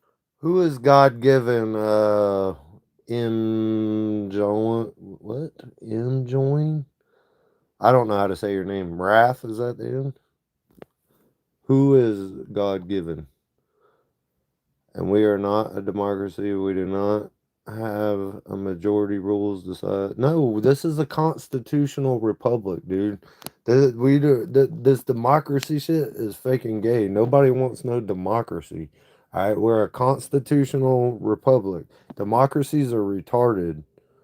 For example, they did with Epstein. They did not shut up about Epstein all summer long. They kept alluding that Trump was in the files, that he's holding it back to cover for his pedo friends, yada, yada, yada. But when it comes to Kirk, when there's clearly, right, some kind of high-level involvement either between this administration or, like I just pointed out, a Republican House member, you guys are crickets. Was Fook YouTube right? Is it my owner? Is that how you say that? I don't think we need to do this. I'll be very clear. Very simple. We don't have to do shit. Yeah, our rights are freaking God-given, and they're protected under the freaking Constitution. And if Americans will grow a nutsack like they used to have and stand up and fight regardless of the consequence for their rights, yeah. I mean, you can't have a constitutional republic without people standing for themselves against my owner, kind of. Yes, sir. Yeah. We don't have to do anything. Right? It's the simplest rule in political warfare and regular warfare. Divide and conquer. If the right is... Yeah, we the people are the government, and they work for us, and if they're not representing us, they need to get the fuck out. And what we should be doing is some kinetic things that I can't talk about in Minecraft. Is going to be up in arms about this and squabbling over the future of TPUSA and who's... There is a history of tar and feathering, politicians that are treasonous and go against the will of the people. I'm just saying. I'm not calling for violence or nothing. Let's don't get that mistaken. But they're heavy in our history as such things. Who's going to carry the MAGA throne after Trump's, not in the picture anymore? Why would Democrats need to do anything except be subversive and throw a little bit of this and that? The Democrats should be doing exactly what they're doing. Let Trump cook the Republican Party. About. Don't care. It's not our fight. Y'all figure it out. We're going to go over here and talk to voters about things that are really affecting their bank accounts and everything else. Maine. Fights about the corruption of our government. Maine, imagine how idiotic and ironic you sound. Like it's so contradictory to say when the Biden administration. Nope, doesn't matter. Biden's over. Get over it. No. Wait, hold on. No, you just said. Hold on. You just said he preemptively pardoned somebody. Yep. So hold on. No, I know. And remember, you said you were worried about it because of the lasting implications. Yep. Correct. So I was then why aren't you worried? Then why aren't you worried about the lasting implications about a sitting administration potentially? Oh, you're making a false equivalence. Yeah, the people have forgotten that our government servants are employees, and that's why we have the problem that we have now. Yeah, they're public figures. They are public. We are private. We can see. We are supposed to see everything that they do. That's what they're being a public servant means. That's what public means. Is it's open to the public for investigation, right? They're public servants. We are private citizens, and we are supposed to be able to see everything they do. They're not supposed to be able to see jack shit that we do, and everything's all reversed now. Equivalence. No, I'm not making a false equivalence. You are. No, it's not at all. They're not. Not at all. Let him.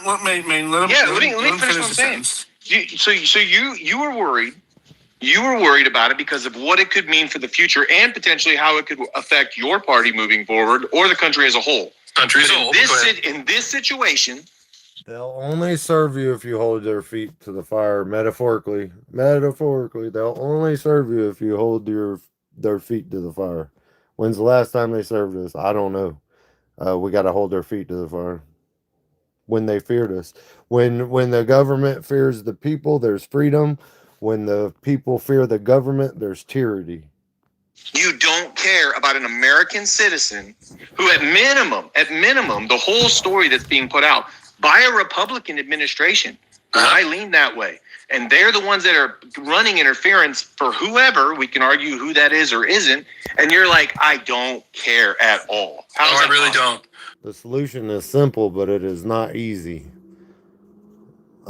Yeah, every citizen needs an open carry at all times in public. I agree with that. I think that should be the norm. Everybody should be armed all the time.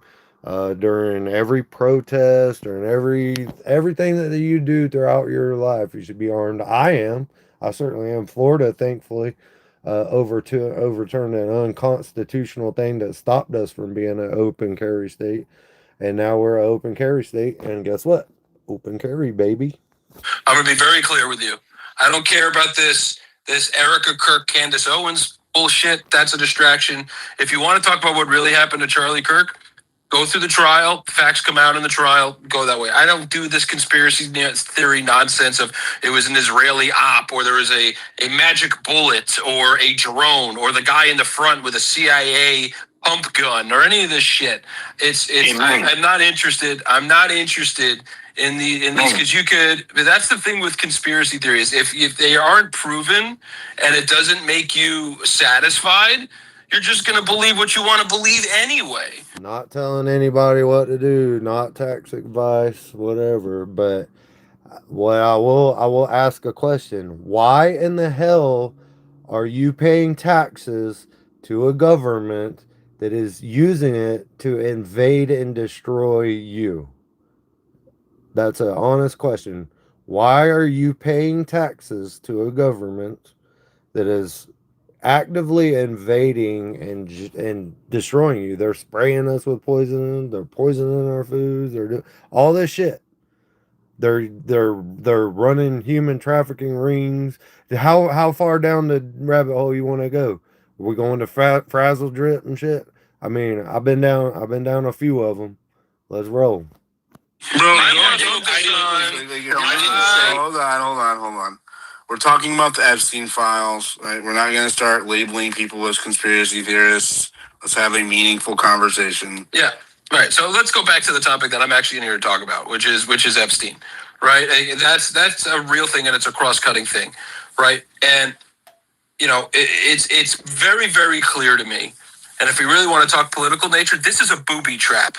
I agree with you, Wrath. And the Trump administration stepped right into it. Right into it. Okay? This entire Epstein Transparency Act with Massey and Khanna is a radioactive nuclear bomb. And the Trump administration had it right in their hands. And all they had to do to defuse it was have 100% transparency and follow the letter of the law that was passed in Congress and signed by the president. And they did not do that. They didn't do it, and purposely didn't do it, and are trying to claim victory. I found it interesting that the files that we did get today are all about Bill Clinton, who is just as equally a piece of shit and should face accountability for Michael that. Jackson as well. Michael Jackson as well. Rest in peace, King of Pop. So I find it interesting. I was in the GC earlier today. Why do you think it's all about Bill Clinton? I'm like, are you new to Trump politics? Like, are you new to this? This is like I said this when they were having the big speech that was going to say that we were going to war with Venezuela. Ain't nothing going to happen, right? This is the most predictable president we've ever had. You knew the stuff was going to be redacted. You knew the stuff that was going to get released was going to be about Bill Clinton and Democrats. You're wrong. Hold on. Am I wrong? No, you're right. Okay. Thank you. Don't interrupt, though. I'll let you know. I'll let you know. You've had the floor for a while. Allow a little bit of flavor. Terry, he's a Democrat, bro. You can't. You're not going to let a Democrat chime in over you, man? Jeez. Yeah, go ahead, Terry. I'm an independent. Yeah, I'm a Democrat. You know, I was pro at one point. Worked on Capitol Hill for 5 years, so you know I know a little bit. And tactically, politically, you're right. Okay, but my problem with this is twofold. One is they manipulate language very intentionally. They've stolen American identity away. People think that it's just this is a magic piece of dirt. American is a nation. A nation is its people. It's an ethnic group. American is an ethnicity. What is our party's program? You don't have one, Maine. You're just talking bullshit. And we have to do better than say Trump is this and Trump is that. And I'm all with you. I agree with you. And, you know, I'm glad to see this story absolutely falling apart. Okay. But what do we stand for? What are we for? And number two, so I completely disagree with your cynical, hardcore political view. Okay. I mean, it's bullshit, man. And I never talk like this to people in here, ever. And number two is so base. What does that mean? Excuse me. What do you mean? Excuse me. Let me finish. Let him finish his points, and I'll let you respond, man. I'm interrupted. And I'm gonna land here. We have a bunch of people, especially in this room. I love that I have two Democrats going at each other on my stage right now. One of us is a Democrat, the other one's a You're about to have a third. You're about to have a third. I'm such a Democrat. Okay, just a moment. Look, I you know what? I'm not so biased anymore, right? If you are trying to fight for truth and trying to save this country, I will listen to you. Go ahead, Terry. That's what I want. I want truth, man. And if you were, you know, a good political operator, a smarter one, you would be for that too. What was your number two? Number two is we are in a room here filled with people that probably don't agree with us on everything. Okay, not even close. And so we have to find these areas where we do agree and make that bond stronger. And you don't do that. So I disagree with you. All right, I appreciate and the also, platitudes. Maine, before Jeffrey was arrested, let's let Maine respond. I promise that I would conspiracy. let Maine respond. Go ahead, Maine. No, well, That's all I I was gonna disagree say. with that. Yeah, I disagree with that, Lene. Being as somebody that grew up in Palm Beach, this has never been a secret. And It by the was way, considered a conspiracy. Well, again, I want theory. Maine To the to people- address Terry, please. Go ahead, all Maine. right, two things. I can do two things at once. I don't have ADHD. Well, not as much anymore. It wasn't a conspiracy unless it was a conspiracy if you didn't know. I've been down sovereign citizen rabbit holes, and we've did a lot of stuff in spaces with them. There's a couple different factions of them, and haven't read all the books and looked through all the material and all this shit, but I agree at least in principle with them. But I do things my own kind of way. I don't know what I'm not an authority that can speak on that. Know the ins and the outs of the cases, right? I grew up in Florida. This has been very well known in Florida. Didn't get national news until he got arrested, and the cases down in Florida went out with Alex Acosta and Pam Bondi. Number one. Number two, Terry, I honestly have no idea what you just said, honestly, because you come at me like I'm not a real Democrat with real solutions. We don't have anything to stand on. I'm incredibly political. I spend more time talking to Republicans and conservatives than I do talking to Democrats and liberals. So I'm not really sure you have any idea who I am. I don't think you have any idea of what I stand for. And I don't think you really have any idea what the Democratic Party stands for either. And here's the other part. I think his point is, though, hold on, let me just add this. I think what he's trying to say is that the Democrats don't really know what they stand for right now. No, now I got Dilly putting words in my mouth. And then the last I'm talking about Terry. I think what he said is that the Democrats don't have a plan right now. They're not offering. Don't need one. This is what you don't understand. When you are in the opposition, you don't need one. When you are in opposition, that is the whole point of democratic theory in the United States. When you're in the opposition, the entire point is to listen to the people. That is the entire point. You listen to the people. You follow. Thanks, Terry. I didn't interrupt you. I'll finish, and then I will let you respond to me. Yeah, go ahead. The entire point is to be in the opposition. Now, when you get closer to the midterms, when people are starting to decide who they're voting for, that's when you produce your party platform. Ask Newt Gingrich. Gingrich produced the Contract for America in the 90s. We know the president's not really popular. We know what the President Clinton went through with his, let's call, personal transgressions, right? Here's what we're offering. The Democrats don't need to do that right now. They don't. They need to organize and win elections. And by the way, take a look around. The Democrats are winning literally every election in 2025. They just got a white woman, whose nickname in Miami is Gringa, to be the first Democrat in 30 years to be the mayor of Miami, Florida. The Democrats are doing much better than you think they are, and they don't need a policy platform now to do it. That's the beauty of being in the opposition. It is actually much easier to be in the opposition than it is to govern, especially when you are running as a populist like this president did. Ran as a populist on a laundry list of campaign promises that he can't fill, and has created an insurgency inside his own party and has divided his own party and his coalition. And if you don't see that, you're not paying attention. Can I talk? Are you done? Sure, go right ahead. I can't wait to hear this. I'm going to dumb myself down to third grade reading level. Please go ahead. You know, why do you have to go to ad hominem attacks, man? You don't like that, right? It's not good, right? I can't do that. You can do that to me. You can do that to me, but I can't do that to you, right? Okay, I didn't. Let me help. You did cast a little bit of aspersions at him, and it's okay. You did. I don't know if you realize you did it, but you did. And okay. It's fine. My bad. I apologize. I apologize. Okay. But Maine, here's the thing. Is yeah, you sound like Wrath, you sound like the what do you call it? What's the word? What do y'all call yourselves? There's a dude that came into the spaces, to general spaces, that was speaking on this a lot. Very interesting stuff. I'm not an expert on it. I just act freely. Okay, so I'm not gonna tell you what I do or don't pay because I don't want to bring any attention to myself. But I am a free man.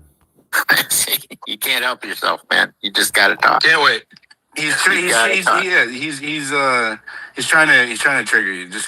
Maine, stop interrupting. Go ahead, it's not gonna work. So, but Maine, tactically, politically, I agree with you, which is the best thing for the opposition to do is sit back and let the majority party at this point tear itself to pieces. I mean, that's exactly right. We don't have to say anything or do anything. Tactically, I agree with you. And just FYI, I was working precincts on the south side of Chicago before you were born, dude. But anyway, the thing is, how old are you, bro? yeah, I'm a boomer, dude. I'm 71. Oh dear. So, all right, so let him finish. but let me finish. So, you are right tactically, but tactics are just going to fuck up our country even more. We have to find ways to have substantive common cause with people in this room that we naturally disagree with. Like, I don't agree with most of the people in here about, right to life or right to choice. I know I wouldn't. But you know what? I think we have to find ways and areas to agree with them. So to say, oh, we can just sit back and let them tear each other up. I mean, it is entertaining, I have to admit, but it's not a way to govern and bring the country together. I think that's a good point. And I'll say this, you can do two things at once, which is one, let the Republicans cannibalize, which is precisely what we should do, which is governing tactics, to go back to what you were saying, which is why I was totally in favor of Schumer keeping the government open twice. Don't be obstructionists, milk it for what you can, and make the majority party try to govern, okay? Especially when they're divided, because they can't. Okay, Democrats, when they were in power, they couldn't really govern either. It was pretty difficult for them to do it, even with a supermajority in the first 18 months of the Obama administration. Okay, so, and then on the other side, you can do the other thing too, which is you coalition build. You can do the same thing, right? Exactly. It's called the inside, you have the inside the beltway strategy and tactics that I'm talking about, right? Which is keeping the government open, things of that nature. And then outside in the grassroots, you have to do both. 100% there, right there with you. And the Democrats are doing that. You can see that in the performance in the elections, and the right tactics are working inside of Washington to see how divided the Republicans are and how Donald Trump's. I got an ID that has a star on it. That's before I ever knew about any shit about no real ID or whatever. I didn't know anything about it. Apparently Florida did it a long time ago.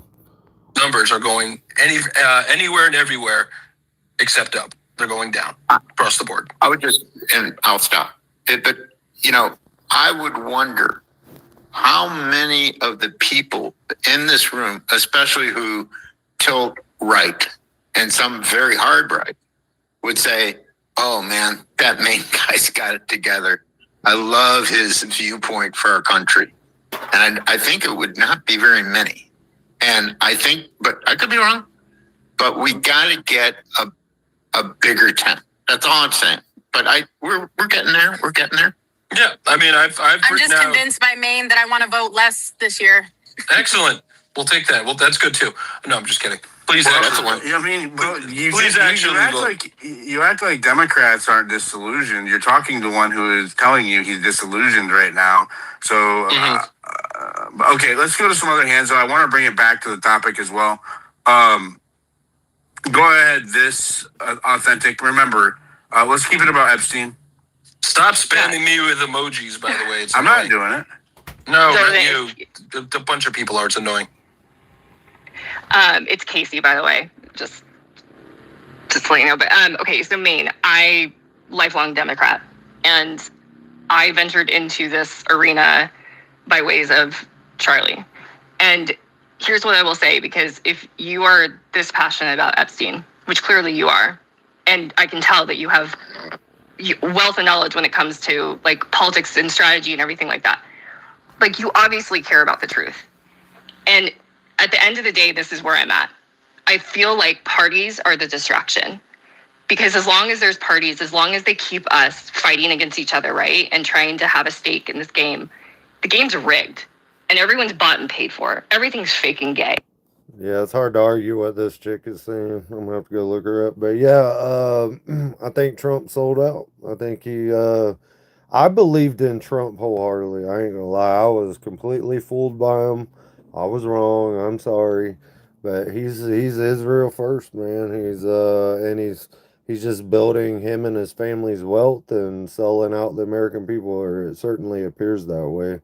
Now, if he goes and ends the Fed after the holiday season, all this crap, he starts actually doing mass deportations and gets us back onto a gold or silver standard and all this shit, then I'll be back, thinking that he's doing a pretty good job.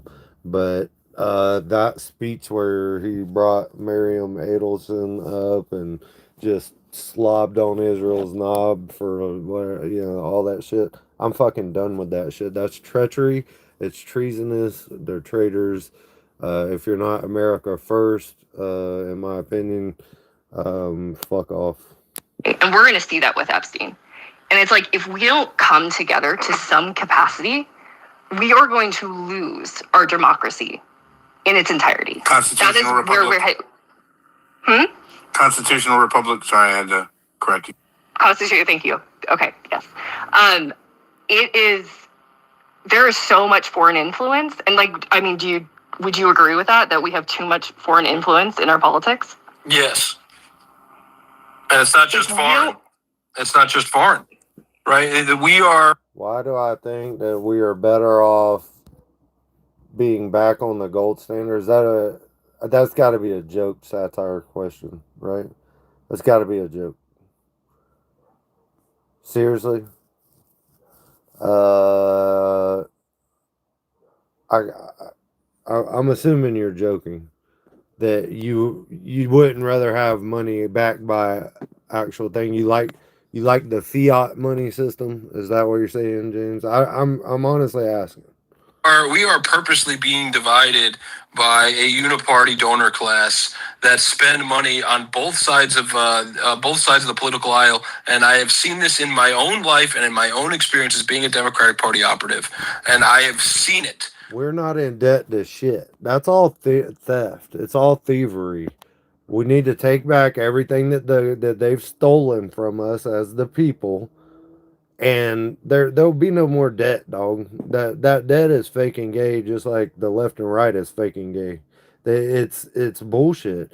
They're literally just stealing money. That's all. Where you have super donors, since Citizen United, that spend money on both candidates in the same race. So they have leverage over the other one when they get in there, so they can start racking up the IOUs. And nowadays, it's even worse because you have the billionaire class. They are entirely have free reigns to spend money on elections. Not just on that, inside the Beltway, right? Donating to politicians through PACs and everything else. They rig the algorithms for us to be at each other's heads. They own all of the newspapers and the media companies and everything else, and rig that on top of it. I'm right there with you. I'm telling you, I would imagine majority of the people that are in this room feel the exact same way. Like, everyone's looking around going, holy shit, no one gives a flying F about Americans. Like, no one cares because they all are indebted to... James, if you think that the economy, that the GDP of an economy is an actual valid measurement tool for the quality of life of people, I'm sorry, dude, but you're mistaken at a level that I'm just gonna say, look at GDP per capita, okay? Look at if every bit of the GDP of the growth is going towards the top 1% of billionaires, multi billionaires, is it actual growth? Whatever money, foreign money, or it's so broken right now. And I'm telling you, as long as we continue to try to dig our... Do you understand per capita, James? James Wrigley in 909. Our heels in and fight for the cause of our party, we will all lose. And I'm at a point now where it's like, let's freaking blow this whole thing up and do something that no one's expecting, and come together and actually rally and change things. And I know that's probably naive for me to think. Okay, so per capita, look at the per capita GDP since we went off the gold standard, and come back and talk to me. You can go to ethnicamerican.org and look at a lot of resources and blogs that are written about all this shit in a high level fashion with links to government websites, statistics, everything.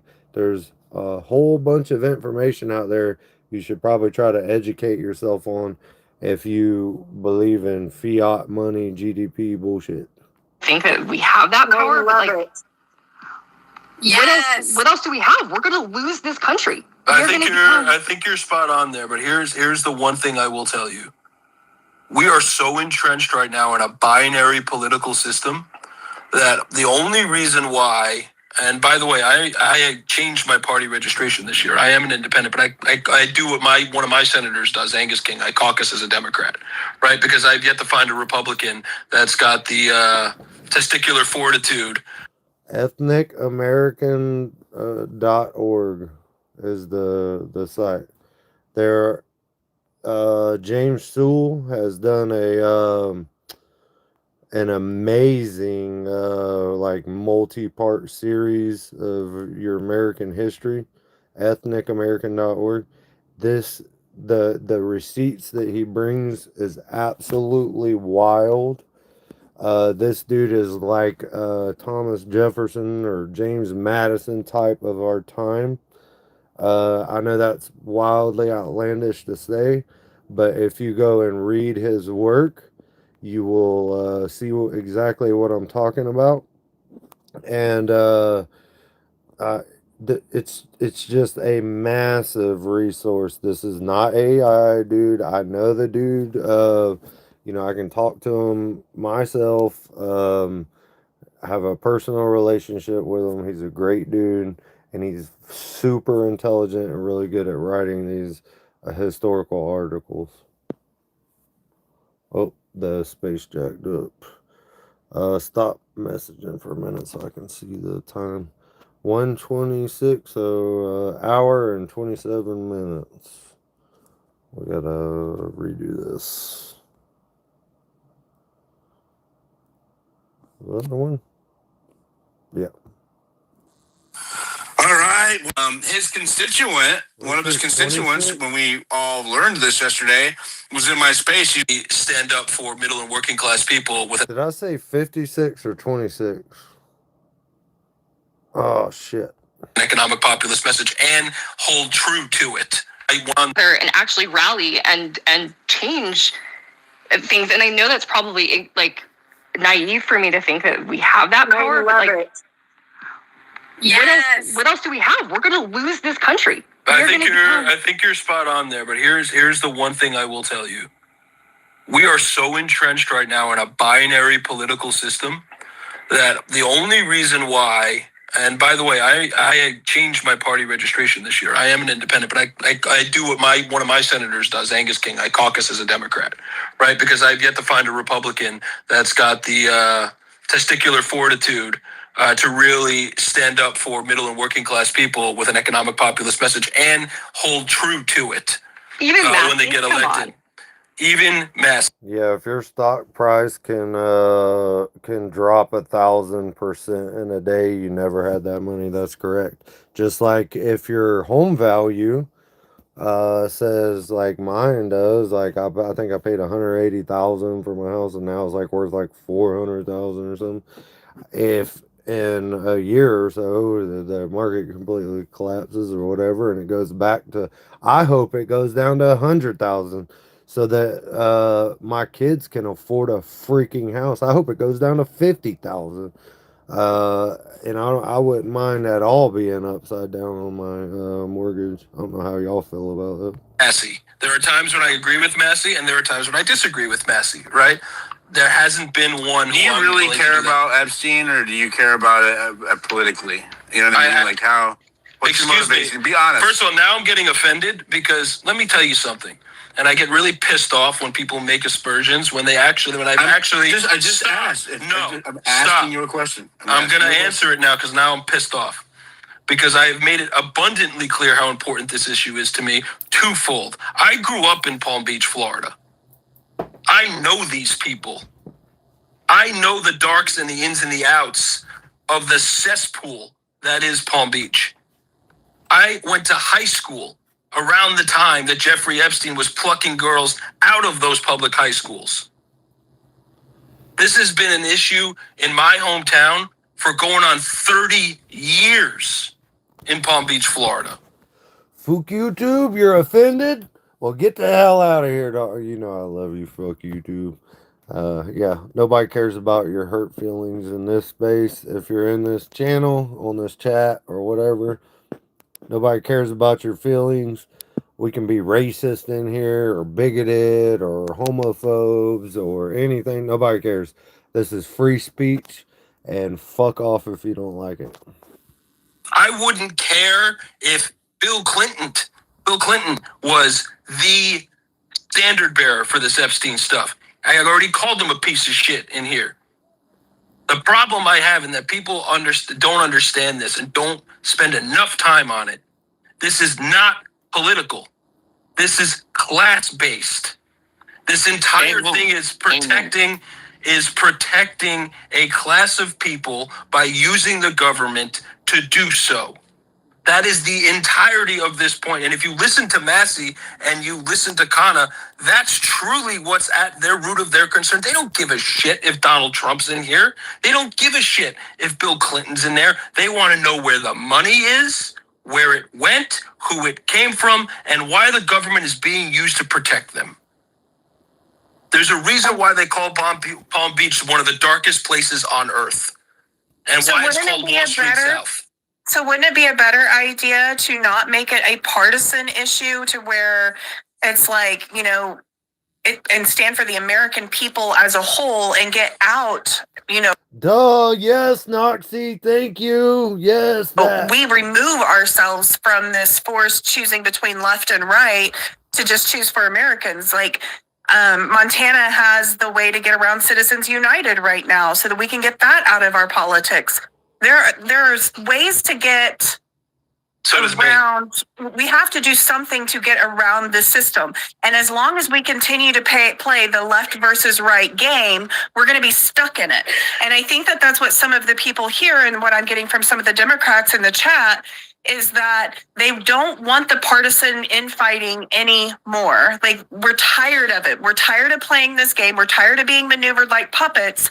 So why can't we come together and just search for truth, whether that means it's Epstein, whether that means Charlie Kirk, no matter who it is, finding the truth and coming together against the system instead of playing into it. Hey, Maine. More woman rattle. She was fucking cooking right there, Johnny boy. I couldn't have said that shit better myself.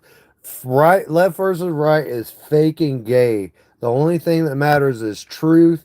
If we can't come together on shit like I don't know, the exploitation, murder, and rape of children, there should be no political lines that have anything to do with shit like that, bro. Nothing. It doesn't matter, bro. None. What the fuck are you talking about, left versus right? We're talking about children being raped and murdered, bro. This is, I mean, these people have to go. They have to face justice. We have to have justice, truth, justice, and the American way, right? That's the fucking point. You know, you said politically and tactically, it makes sense for Democrats to just sit and let us try to implode. But then you also stated politically and tactfully, these rich entities within the United States pay on both ends. Yes. And it fucks us, right? Yes. Yes. So maybe when you take this angle and I agree, you're brilliant politically. There's things that I've listened to you speak on, and I know, Fook YouTube, and that's why we have to wake our people up. The more, if all the people are awake, or the mass majority of people are awake to this bullshit, right? And they're sitting there calling, that's the more people that are showing up to every freaking meeting. They're showing up outside their home. Everything starts changing when you wake your people up. That's the whole freaking point. That's my whole mission in life, is to spread truth to the people. And the people will make the right decisions when they're truth seekers and they hear the freaking truth. I'm like, man, he's got insight that I don't have. But the same lens. No simping. I'm not, but I'm just giving the guy a compliment. But regardless, the same lens that you look at that through is what's also destroying us. And you stated both things. So you're looking at it through this political and tactfully, but like your default setting is to this Democratic Party. And until you wash away from that, you're just going to be a Democrat that tries to play both sides until it's really time to play ball. So let me tell you more about let me tell you more about my perspective on this, okay? Is that, do you acknowledge what I'm saying to you? Yeah, I hear what you're saying, but let me be a little bit more specific about my perspective. I hate the Democratic Party establishment just as much as I hate the Republicans. There's a reason why I'm no longer active in the Democratic Party. I left organized Democratic politics in 2016 because the Democratic Party has long since forgotten what are the founding roots of the modern day Democratic Party. They've left working class and middle class people behind and swapped them out for big business and Wall Street and corporate interests. I haven't asked in a while. Please like the stream. I think you can double tap the screen on when you're and that likes it. That's been the case. That's why I left. That's why a lot of people left organized Democratic politics. But now you're starting to see something, and that's the grand U theory in political science, where working class people are starting to realize that we've been screwed over by a corporatist uniparty that does fund both party establishments. Here's a prime example. The senior senator in Maine is Susan Collins. She's been here for 26 years. Okay? Has not held one town hall in this state in 25 years. Okay? Before one of my closest friends decided to run for the Senate. I agree that the solution lies local. It starts first with your family. You have to be a unified family, right? Husband, wife, kids, right? It starts there. You build relationship with your neighbors. You have we just had this happen yesterday actually. Oh, excuse me, burp. We just had this happen yesterday in my neighborhood. There was my son went on somebody else's property, right? And was, I don't know, shady or whatever about it. And so we had a neighborhood meeting where we exposed that, like, this shit's not fucking acceptable. I don't care what you're fucking up to. Like, they're just teenagers out gallivanting, figuring out shit to do or whatever. But you are not allowed to do that shit, right? And we came together and we all talked it out as a neighborhood. And so you go to that and you go out to your city councils, your neighborhood. Yeah, it starts locally, bro. You have to get your center. You got to pull the log out your own eye before you freaking worry about the log in somebody else's. Susan Collins was having a fundraiser with California liberals at a wine cave in San Francisco. Liberals with Susan Collins raising money. People aren't interested in ideology. They don't care if you're a Democrat or Republican. The idea of blue versus red is an illusion. That's why I'm trying to get people to realize it's class-based. When I say I want the Republican establishment to fight and break down, 100%, just like what just happened to the Democratic Party in 2024. Same thing. The Republicans have to go through the same thing. Because at that point, that allows the Republican Party to go back to its roots and get middle and working class people's interests at the front of the line. Democratic Party starts to break away from corporate interests and gets middle class and working class people together. And it allows the middle and working class Americans who have been left behind by both parties for almost 50 or 60 years to start talking to one another like we're doing right in here. But the one difference between my perspective and y'all's is, until we change the structure of our political system, which is impossible to do from the outside, it is impossible the way it's set up, is you have to use the system to get in and break it from within inside. That's the only way. There's a reason why independents don't win presidential elections in this country, because the moneyed interests won't let them. And Noxie, on your point about Citizens United, I know about Montana. We did the same thing in Maine by a citizen's ballot. Guess what's happening? Look, the chat's going wild right now with all the right topics. Okay, so the problem is we as a people have to be the type of people that hold our public servants to account. This is what the founding fathers said. You will have this constitutional republic as long as you can keep it. You will have your freedoms as long as you maintain them. Okay, we as a people, as American, as a people have gotten lazy and we stopped doing it. We relied on the people that we put in to places of representation to make our decisions for us, and wasn't paying attention. Well, guess what, bitch? Now we're fucking paying attention, and that's what's happening. We're waking our people up, and we have to that's what we got to do. We got to wake our people up and get them involved in doing this shit. If we have real people, real good people in positions of power, we start electing them. We pay attention to where our votes go, starting locally and working our way up from there.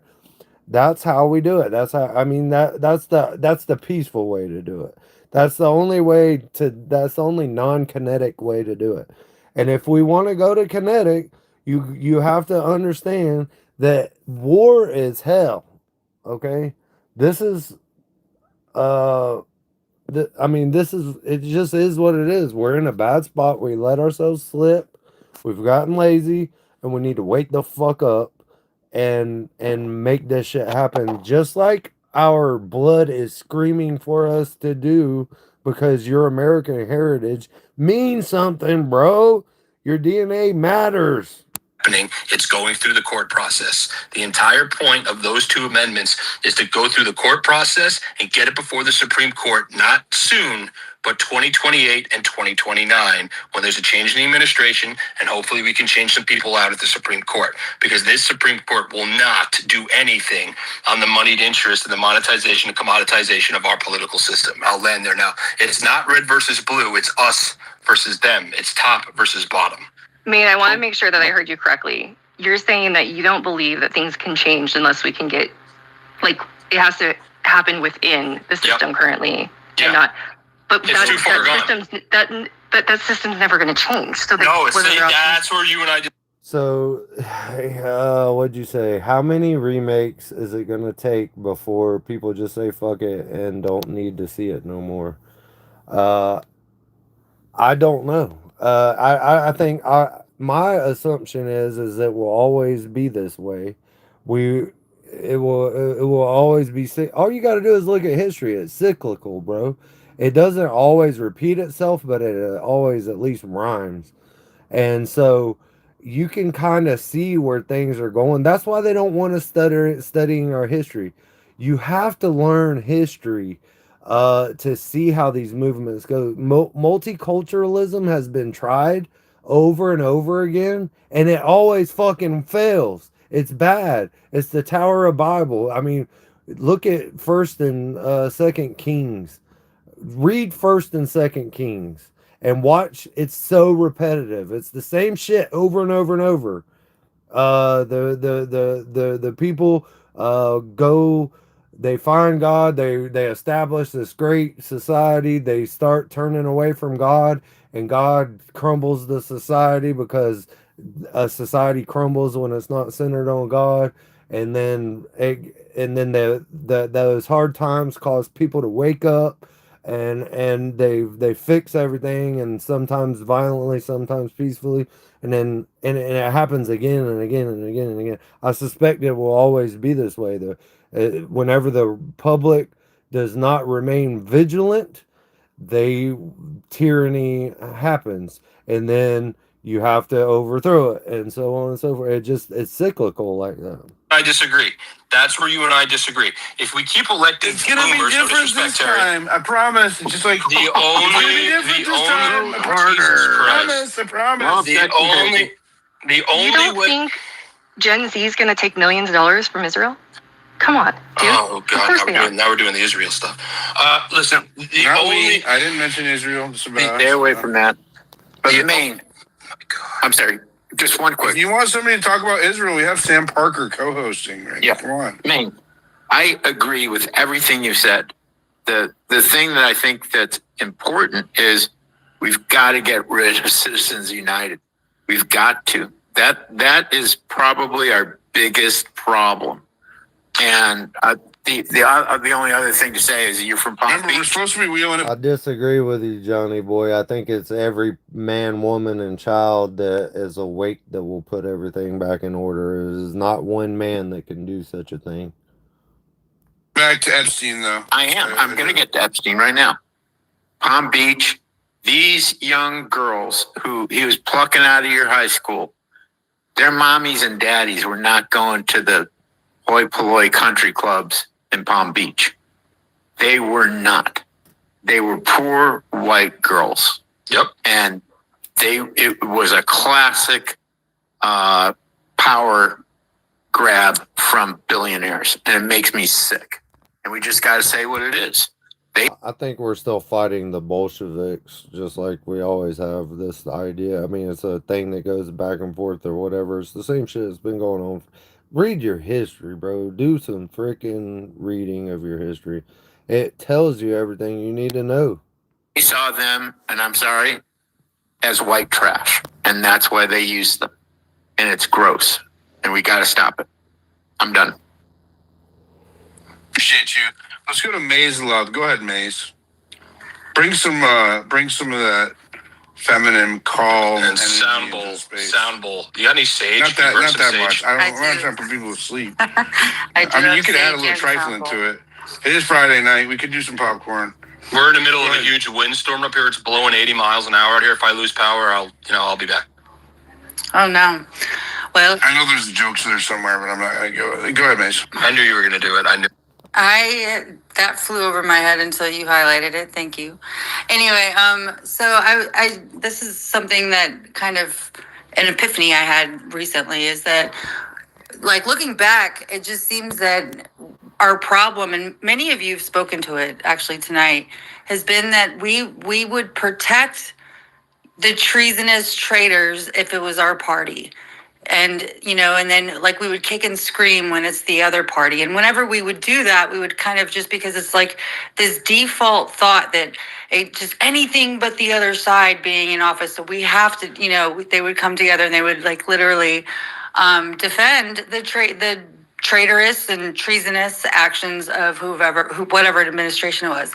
And then that also begins to legitimize, like, we shouldn't even be having conversations about some of the shit that has happened and in the margins of all of this, I think that they've been able to advance all of the things that affect all of us as Americans, period. And I agree with Maine on the class thing, because it truly is, us against them. What they have is the money and the power, and what we have is the numbers, if we were to unite. And I just, I think that that's kind of the biggest point, is that that's the only chance, actually, I think that we have, is that we come together in numbers and begin to be reasonable and break the bad habits of just kind of, arguing the party line debates. Like, it's more important to do that now, break those habits, than any time ever before in history. No, I'm right there. The power of the Oval Office, the executive branch, has been severely limited and was taken away a long time ago. I don't know, man. We're in a pretty bad 1 in 5 to 1 in 5. I don't know what that means. Sorry. Yeah, right here with you. People, I just would like to say a few words. Just a few years ago, I would never imagine that I would be in this room and be in agreement with you guys.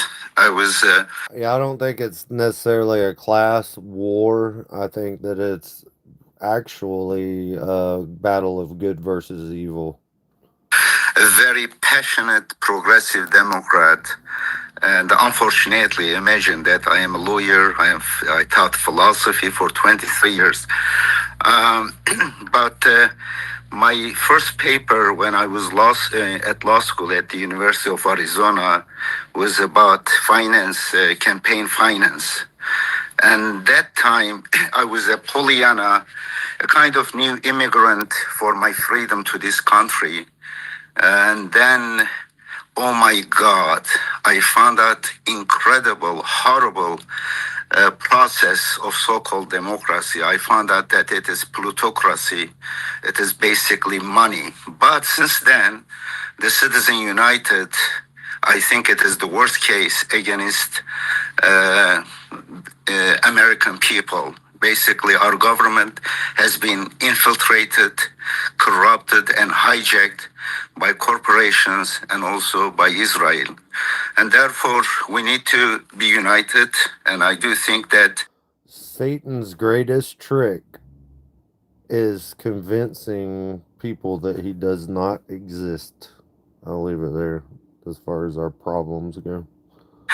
the Democratic Party and Republican Party, they are throwing raw meat to us on certain issues, religion or sex. They keep us busy with that. We are fighting over that. We are divided left, right, men and women, and this and that. But they are plundering the resources of the country and they are destroying United States. And I'm so happy to see you trying to find out a way. And I have contributed to Massey's campaign, and I will be working as a person for his campaign. Our work is at Kentucky. And imagine, I used to hate what is her name? I think it is a pretty big club. It depends on what your now percentage of the population. Yeah, I'd say it's very, very low. But percentage of whatever 7 or 9 or whatever billion people is still a lot of people. So yeah, it depends on what you're talking about, how you're speaking about the numbers. Satan sitting in the basement of the Pentagon laughing his ass off. Yeah, probably. Convincing Christians the synagogue of Satan is chosen to rule them. Yep. Agreed. Taylor, Mary, what was her name? Even Marjorie Taylor Greene. Marjorie Taylor Greene. Or Tucker Carlson.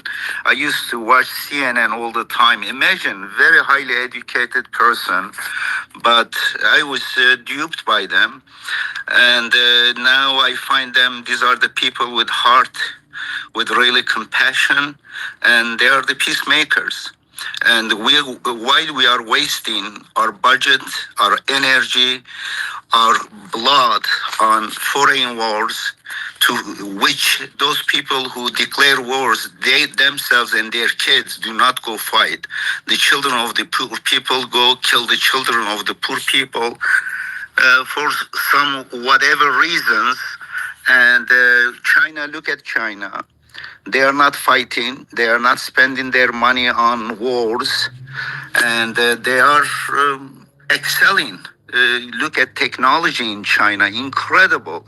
And what we are doing, we are wasting our resources and money on wars, and we are. United States used to be admiration for the world, but now it is hated. Why? Because the Zionist cult. I used to not use the word Zionist. I hate it in the past because I thought it was overly exaggeration, but now I see. I feel like it gets overused too, though. Yeah, but I see it. Unfortunately, it is a global cult. They are infiltrate, they bribe, they blackmail, and they hijack. And they have hijacked Western governments, and I do believe with Middle Eastern governments. Bro, they just hijacked TPUSA. Charlie Kirk said Jewish donors play up to all the stereotypes. What are the stereotypes, Charlie? And he has no choice but to leave the Israel cause, so they killed him. That is the biggest freaking motives. They are also, it is. Do you think that's what we're seeing with Charlie Kirk and? Yeah, absolutely, Epstein? absolutely. Therefore, we need to get rid of this cancer, whatever infected our government, and maybe we need several. I just want to put it out there. We're not fighting a weak enemy. They're literally like, yeah, trillionaires. They're powerful. They literally have nuclear weapons, bro. This enemy that we're facing. They're not weak. This is not going to be a battle that we face without blood loss. It's going to happen, bro. They're not going to go quietly into the night. So we have to stand as a people united, or we have no shot. And the only way we can do that is by spreading truth far and wide. Seek and you will find. Knock and it will be open. Okay, that whole thing about spreading truth, no matter the cost. You know how Jesus and his disciples did.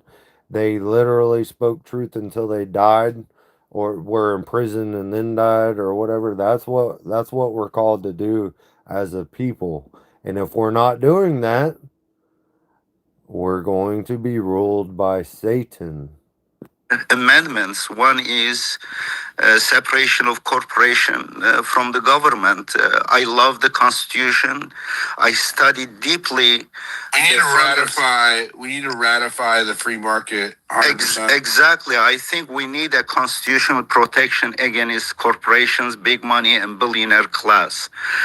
And I love the Constitution. The founders, the biggest asset of the United States is the philosophical mind of the founders of the United States. They were brilliant people, but unfortunately, they didn't foresee that there will be big corporations. They will basically change the government of people, by people, for people, to the government of the few, by the few, and for the few. And these are the wealthy, rich oligarchs. And therefore, we need one. And the second, I think also UBI. You should be thinking of universal basic income. And we are the richest country in the world, biggest, richest country, but we have. All right, this dude's a retard. Universal basic income. Guess what that means? That means you will die. Okay, and it would be way more profitable for anybody in power to off you than pay you universal basic income. If you ever, whenever you hear universal basic income, think genocide. That's exactly what will happen with universal basic income. Have millions of Americans struggling to feed themselves, huge debt. And I think it is possible, if you study UBI system, especially automation and AI stuff, many people will be out of job, and this is not fair. And we have just one person, imagine, right now owns the wealth of one person more than 50% of American. This is not acceptable. They are selling us this as capitalism, as a religion. But when you study, No, this crony capitalism is a fucking religion. This shit is faking gay, and there is a median here. There's agreement amongst people. We can see that the corporations with all this money flowing up, doing they're too big. That's why we have antitrust laws and anti-monopoly laws and shit. The problem is they're not being enforced because they're being paid off by these people. So what is the solution? The solution, I believe, is for the people to understand what's going on, first of all, because you can't solve a problem until you know what it is, and let the people understand, and we will come up with the solution. We will have our own 1776 gathering of the minds and come up with what okay, so how do we break these big monopolies apart in a fair way? How do we we work out the details, but we got to get to the details. So destroy the AI centers and robotics factories, theoretically, of course. Yeah, it's AI. Your jobs ain't being taken by AI. Okay, that's faking gay. Your jobs in America are being taken by foreigners. We have, by Trump's own admission, 55 million people here on visas. 55 million people here on visas. Okay, that's a lot of people. And there's this thing called birthright citizenship that is completely repugnant to the Constitution. that all these people are out here popping out babies, and all of a sudden they're freaking citizens and shit, and they're bringing over more people and their families. If you go to ethnicamerican.org, James Sewell has an amazing breakdown of the statistics that will blow your freaking mind on the numbers from government websites with hyperlinks and all that shit to their own shit, that we're being invaded and we're paying for our own invasion and our own replacement. The Great Replacement Theory is a 177 page UN document. Okay, you can go read it. You're being replaced. Not capitalism versus communism. There are a lot in between, but they want to tell us, well, black or white. Well, AI is fucking retarded, bro. AI is a really good tool. It's like a good search engine. You got, if you use it the right way. You have to prompt it very strategically to get actual truth out of it. But I mean, it's a pretty cool tool. But I'm not worried about fucking AI taking over my shit. I'm worried about humans using AI to fucking manipulate my freedom. There is something in between. Thank you very much for your patience. Well, I just want to highlight, if you guys weren't listening to that, he is a former, or self-proclaimed at least, very progressive Democrat who told you that not only did he donate to a Republican's Thomas Massey's campaign, he's also actively on the ground trying to get him elected. I met him. I talked to him about 1 hour. We discussed, and in his office. I love the guy. He's amazing. No, he's great. He's great. He's an I don't know nothing about Alta Vista. What is that? honest guy, and I do think that we should promote him to run for presidency. No, I'd love for him to run for 28. I'd be all over that. Diligent, who's talking right now? Because I want to follow him and I don't. His name's Edip. Edip. He's got the white profile. Oh, yep. Thanks. Yeah, he's awesome. He's a philosopher. He came into my spaces the first time. Let me just say this, because it's about Epstein and the people who are complaining about the political conversation. Well, this is a problem that has persisted throughout politics, right? It was identified under Bill Clinton. It persisted under Bush. It persisted under Obama. Birthright citizenship, the 14th Amendment. Let me clarify this for y'all. If y'all don't know, you could go read it for yourself and listen to the language and try to like interpret it yourself. But it did not even apply to Indians, okay? Like redskin Indians, okay? That I refuse to call them Native Americans, because Americans is an ethnicity. That's a free white person of good moral character, as stated in the 1790 Naturalization Act. If you don't know about that, again, ethnicamerican.org, you can learn your history. It didn't even apply to them, let alone all these people that are coming over just popping out kids. It's so retarded. They wouldn't even let foreign dignitaries that are over here that popped out a kid have a citizenship, let alone these legal or illegal immigrants. Like it doesn't matter the legal or illegal immigrant status. What are we listening to exactly? You're listening to me ramble and keep cutting off the space that we're in, because I like to interact with my live chat and fuck up the flow of the space, because y'all are way more interesting than the spaces are. But we listen to Diligent Denizon. He holds spaces. He's an investigative journalist, and we're talking about Epstein and Charlie Kirk and going off on side trails and rabbit holes and everything else. It persisted under Trump the first time. It persisted under Biden the last 4 years. And even now, even today, it's still persisting under Trump. This is not a partisan issue, but it is a political issue. And I'll tell you why. because it involves leverage, right?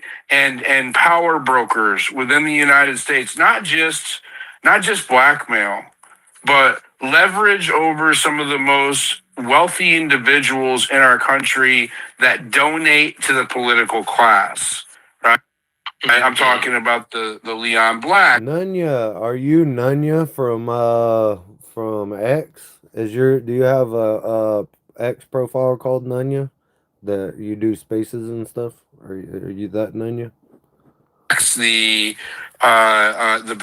Bill Clintons, like who else knows? Like these individuals are power brokers within the political system in the United States. This is why Epstein is so important. It is at the heart of it's the crux of the rot, right? It highlights all of the very darkest things that There's no such thing as a freaking assault weapon, bro. That's so fucking freaking gay. Every weapon is an assault weapon. Like, I mean, what in the fuck kind of terminology is that? Assault weapon. That is so gay, dude. Americans are allowed to have fucking rocket launchers and tanks or whatever. It doesn't matter the level of I mean, obviously, I personally don't want people owning being able to develop nuclear weapons, but I mean there has to be some kind of level of control, I guess. But we're talking about handheld weaponry. No, dog. We should be able to have whatever the hell we want. Work within the establishment, within the intelligence communities, within law enforcement, within the political class, all of it. It is the darkest. Oh, Nunya spook YouTube. Oh shit, got multiple accounts joining in. Hell yeah. It is a. I'm looking for the proper word here. It is a congruency and a network of like all of the very darkest and most like sinister elements. Is that true? Hammers are actually a number one killer. We gotta ban assault hammers of our society. So that is why it's so important that we purge it from our country, right? That is why I picked up, when I first started, I'm on a little bit of a diatribe, babe. So hold on. No, go for it. Yeah, I am. When I decided to stick to Epstein this summer, right? I was full on MAGA. I never deviated from my party. Never criticized Trump, right? Except for when he picked JD Vance, and even then I didn't criticize him very hard, right? But I'm just saying, like, I had never openly criticized him. I had never even thought back. I was actively cheerleading for my team. I was actively doing whatever I could to make them look. He's saying he got 2 likes from him on 2 different. I got 2 likes from him on 2 different accounts. So I appreciate that. I mean, I don't want to be like robbing likes or whatever, but look good, right? I'm admitting my own bias and what I did wrong here, right? And it wasn't until FC something definitely happened. I don't know if they're not enjoying me chiming in or whatever, but we lost a lot of viewership.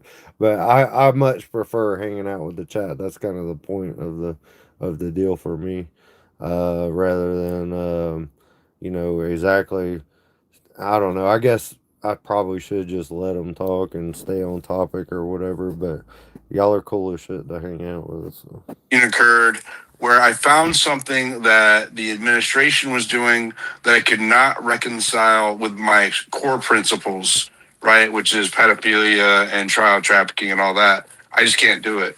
And I went against the grain and they canceled me, right? Like it was rough. I had CIA agents threatening me on the timeline, literally fucking all kinds of crazy shit. People trying to dox me, people trying to dox my family, I'm getting packages intercepted. It was nuts. But you know what happened is that a lot of my listener base died down a little bit, but more Democrats who were feeling disillusioned with their own started to listen to me, right? And so that's how Terry got. Yeah, that's my point. I'm trying to show people where the spaces are and go, yeah, you can go listen to it and just hear it straight out. But this is a hangout for us. As a carpenter, I use my hammer as a tool. Exactly. And I use my guns as a tool. If I had a tank, I'd use that as a tool as well. Got here, right? That is how I'm looking in the crowd. Willow, and there's a bunch of them, right? There's a bunch of Democrats and Republicans who listen to these spaces now, right? It is not it is an issue. Like if you're looking for an issue to bring people together, you have to stop thinking I can use this to make sure my party wins. No, like we have to move as a body in the most strategic way to eliminate this threat possible as one cohesive unit, like unified under this issue, not so Democrats can win the midterms, not so Republicans can win the midterms. Like we have to address this evil together. And this is an issue that can do it. It has done it. You just heard Edith up here telling you, right? I was a progressive. I just voted for, he's campaigning for a Republican on this issue, right? And so, if you're listening right now, I would just, hey, look at this opportunity to that and realize that the two-party system, the Democrat versus Republican, all of the infighting and the culture war, all of the culture war shit, and I would even argue to some degree it's the Jews and the Jews, even some of that's culture war shit, right? Like the racial divide shit, all of that shit is to keep us occupied and not hold the establishment or the ruling class accountable. And right now, you have two issues at the same time, which is crazy. We have Charlie Kirk's assassination, which is clearly fucking something very wicked has gone on here. And we have the Epstein case where we know something wicked has gone on here. I agree, Embro. I don't know how to pronounce your name. Embroken. Technically. Yeah, actually, in the army, what we did was we used the heat pack from the MRE, and we put it in like a 2 liter or like a 20 ounce bottle with a bunch of different hot sauce, with a bunch of hot sauce, the Tabasco from the MREs, and a little bit of water, and you cap it and you throw it in somebody else's tent, and it blow, kind of, it doesn't, like, it's not dangerous blowing up or whatever, but it pops and makes a really loud sound and sends out hot sauce in the air everywhere. Yeah, you can make all kinds of things Happening at the same time where people are waking up on both sides of the aisle and coming together and demanding change. Like, I don't think that we've ever had a better moment to form a unified front and fucking get this shit out of our society. Thank you for my rant. That's a good one. Listen, just two quick points. The problem that grassroots movements have in America, regardless if they're on the left or the right, as organic as they start, that's not where they end. They always get co-opted by big money, corporate 10-4 Embroken interests, and special interests. Democratic Party had one with Occupy Wall Street, right? Completely gone, wiped out. The right had it starting in 2010 after President Obama was inaugurated and the healthcare debate. They had the Tea Party.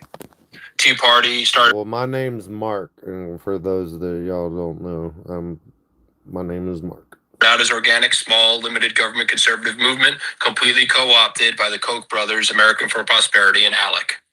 Completely went away. MAGA's going through the same thing. Started out as an organic, conservative, populist movement, has been completely co-opted by a grifter class, backed by foreign money and corporate money and billionaire money.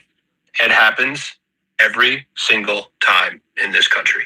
It just does. And these movements fade away. Why? Because that's what the ruling uniparty class does to anybody that challenges their power. However, where I'll actually agree with Diligent on this is we are at an opportunity now to use the system that we have. Nice to meet you as well, M. Broken, even though you spelled my name wrong. I know it's hard to fucking type. I mistype all the time, even on I do super chats for certain people and shit. And it's like the typing has gone downhill since T9, showing my age.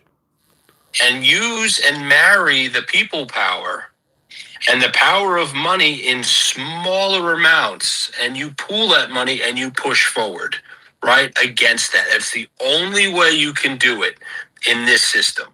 Doesn't have to be red, doesn't have to be blue, right? But you have to be able to protect You and I are in movement. I don't think we're voting our way out of this. Let me finish, please. You have to protect yourselves from your movements being co-opted by nefarious actors. It happens every single time. That's fair. Every time. And it's very easy to do that now. And it is easier to do that now than ever before. And I'm going to be very truthful. It's the cult of personality. Everybody got, it's like what happened with Trump. You can't trust everything a person does. You have to judge them by their actions. Nobody should trust everything I do or say. That's retarded. I mean, I assume that y'all know I'm just a dude on YouTube. Like everybody has their own life experiences and shit. We got to stop this cult of personality shit. We have to go for truth and ideas and shit like that. Truthful and personal with you for a moment. When I got involved in Democratic politics, I was a junior in college when I really started getting more involved. Jumped on a couple of congressional races, and then I jumped on the Obama campaign in September 07. Never expecting us to win, okay? I was one of the guys that was really, really in there in Iowa, and holy shit, we made history. We get to D.C., and it is unlike anything any of us have ever seen. We have a supermajority, basically with one of the largest electoral landslides in modern American presidential history, and we can't do shit. Why? Uniparty entrenchment.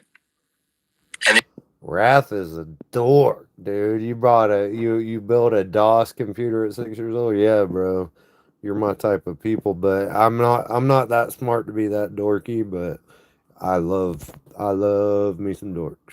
And the only way that stuff, anything that we wanted to get done could ever get done was by capitulation to that uniparty class. It happens to every president, every single time. The optimism that I do have going forward is that boomer-centered class, sorry, Terry, boomer-centered uniparty is dissipating. And I said this in a space the other night, and I got DMs after. You said it, buddy. We need God. Is the Biden election and the two Trump elections are the last grasp of that uniparty's clamor on power. They're nervous, and they know it because they can see grassroots movements formulating that are cross-cutting in that grand U theory, where you have people in spaces like this that are liberal to progressive or conservative-leaning populists, and they're doing what we're doing in here, which is focusing on what Bill Clinton said in the 90s when he was running for president, is focusing on things that we agree on, not what we disagree on. And that is a small state perspective, and it's the perspective I try to get people to focus on, is the policy choices that we make as a government and as a society are personal. It's very easy to get lost in the numbers sometimes. But when you talk about health insurance premiums, people losing their jobs, people's bankruptcies, small business bankruptcies, these are people. And sometimes we need to refocus on that tidbit, that we're all not just numbers. You focus on the people and the human aspect of it. That's when you'll get through and get people to stop looking at the red team, the blue dog team, the yellow team, the whatever team, and focus on the people. That's how you can get that stuff going, and using that system to do it. That's pretty impressive, Wrath. Thanks, man. Let's go to Colonel. Welcome, sir, and then we'll go to C. Looper.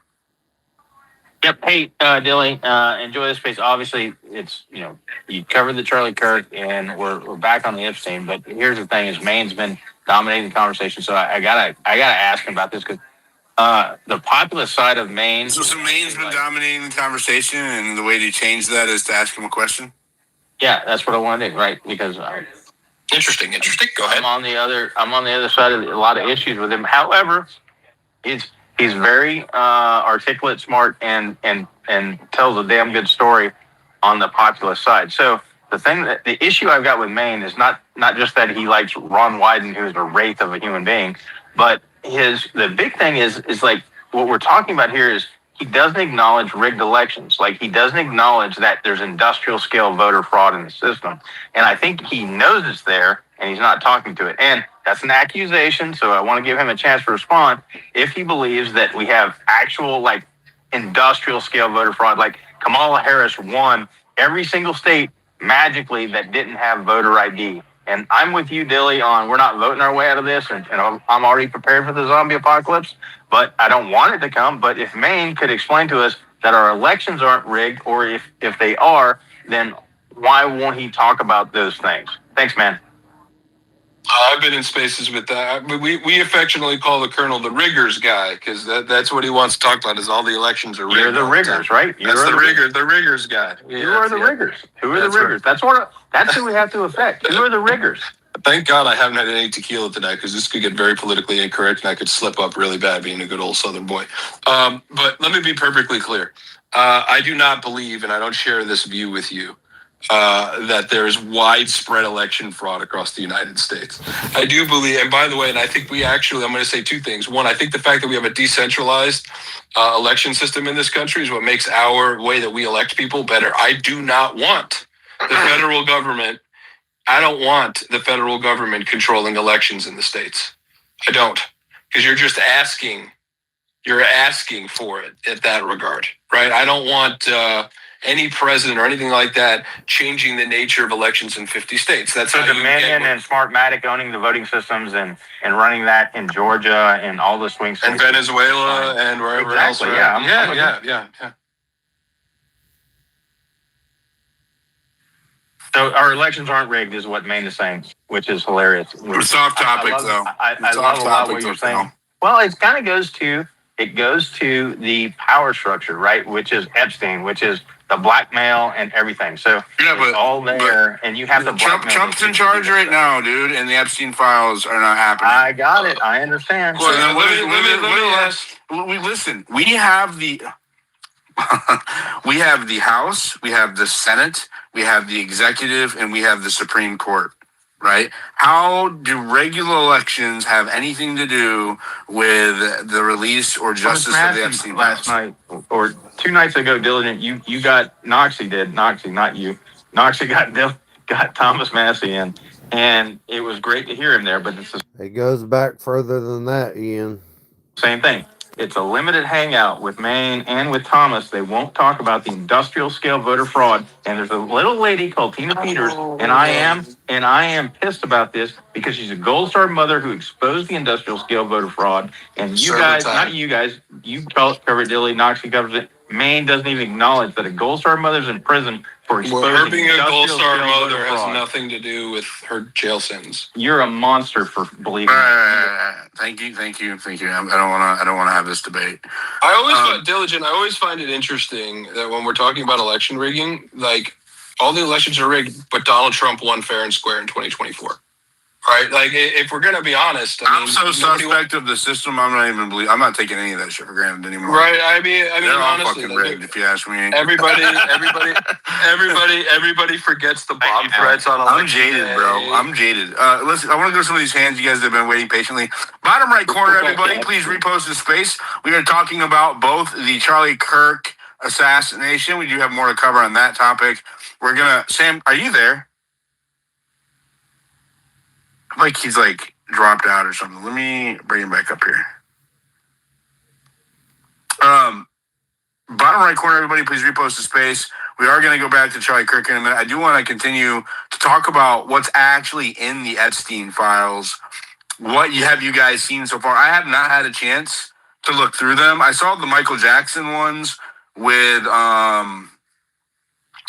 Bill Clinton, who I think is an ID'd victim at 17 on the Lolita Express, which is pretty disgusting. So I want to get into that in a minute. Go ahead, C. Looper. Go ahead.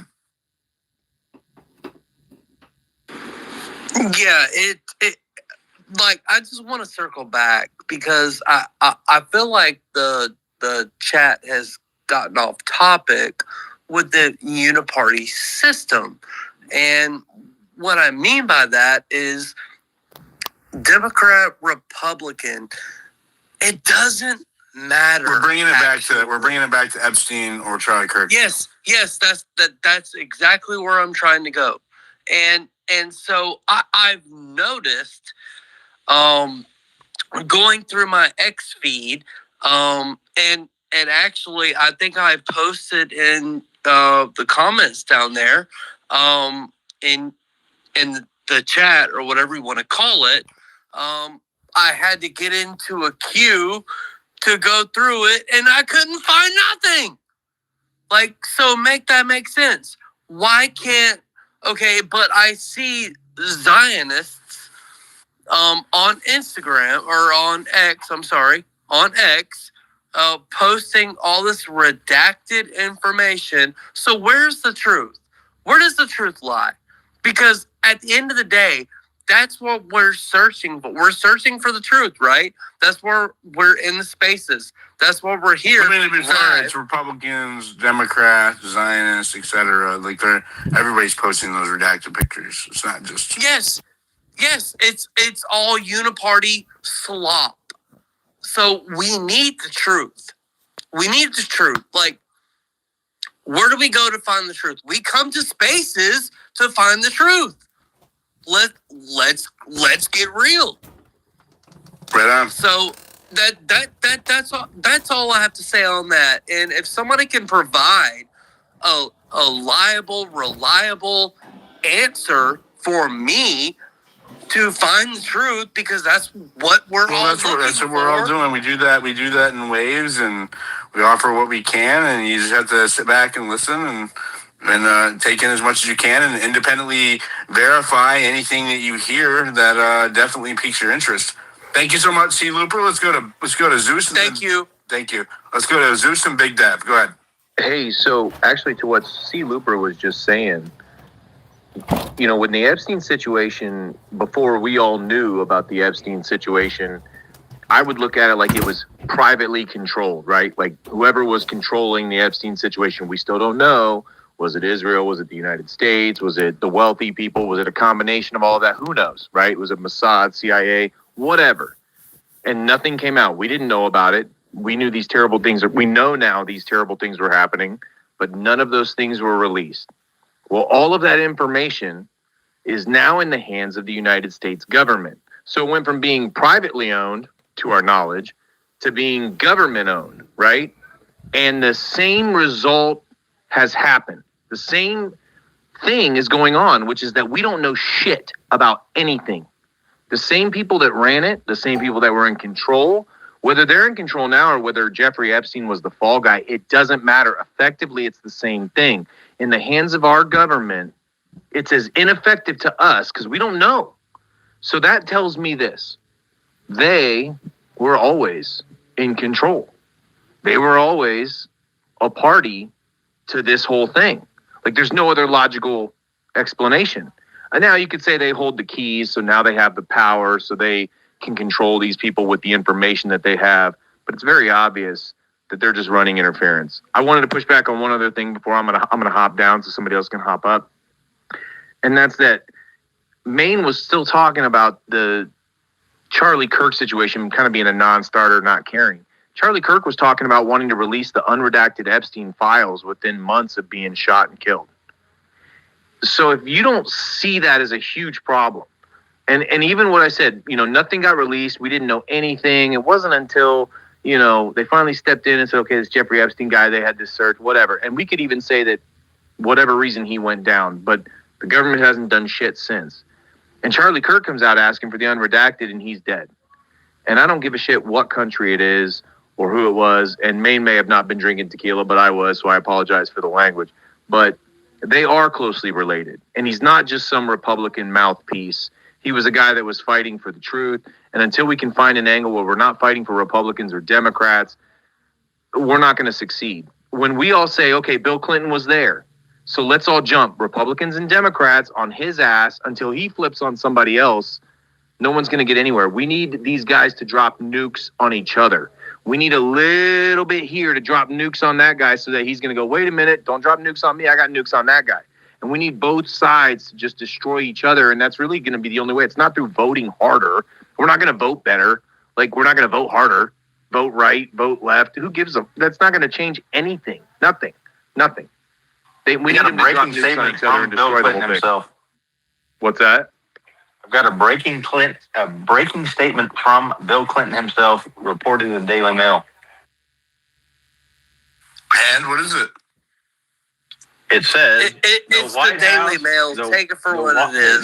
This is they're quoting Bill Clinton. This is the statement that the Daily Mail is saying Bill Clinton said. It says the White House hasn't been hiding these files for months, only to dump them late on a Friday to protect Bill Clinton. This is about shielding themselves from what comes next or from what they'll try and hide forever. That was a statement from Bill Clinton about No. That's not from Bill Clinton. It's from somebody that used to work for Bill Clinton when he was the president of the United States. It's a former aide to him. It's not from Bill Clinton. I saw the same tweet.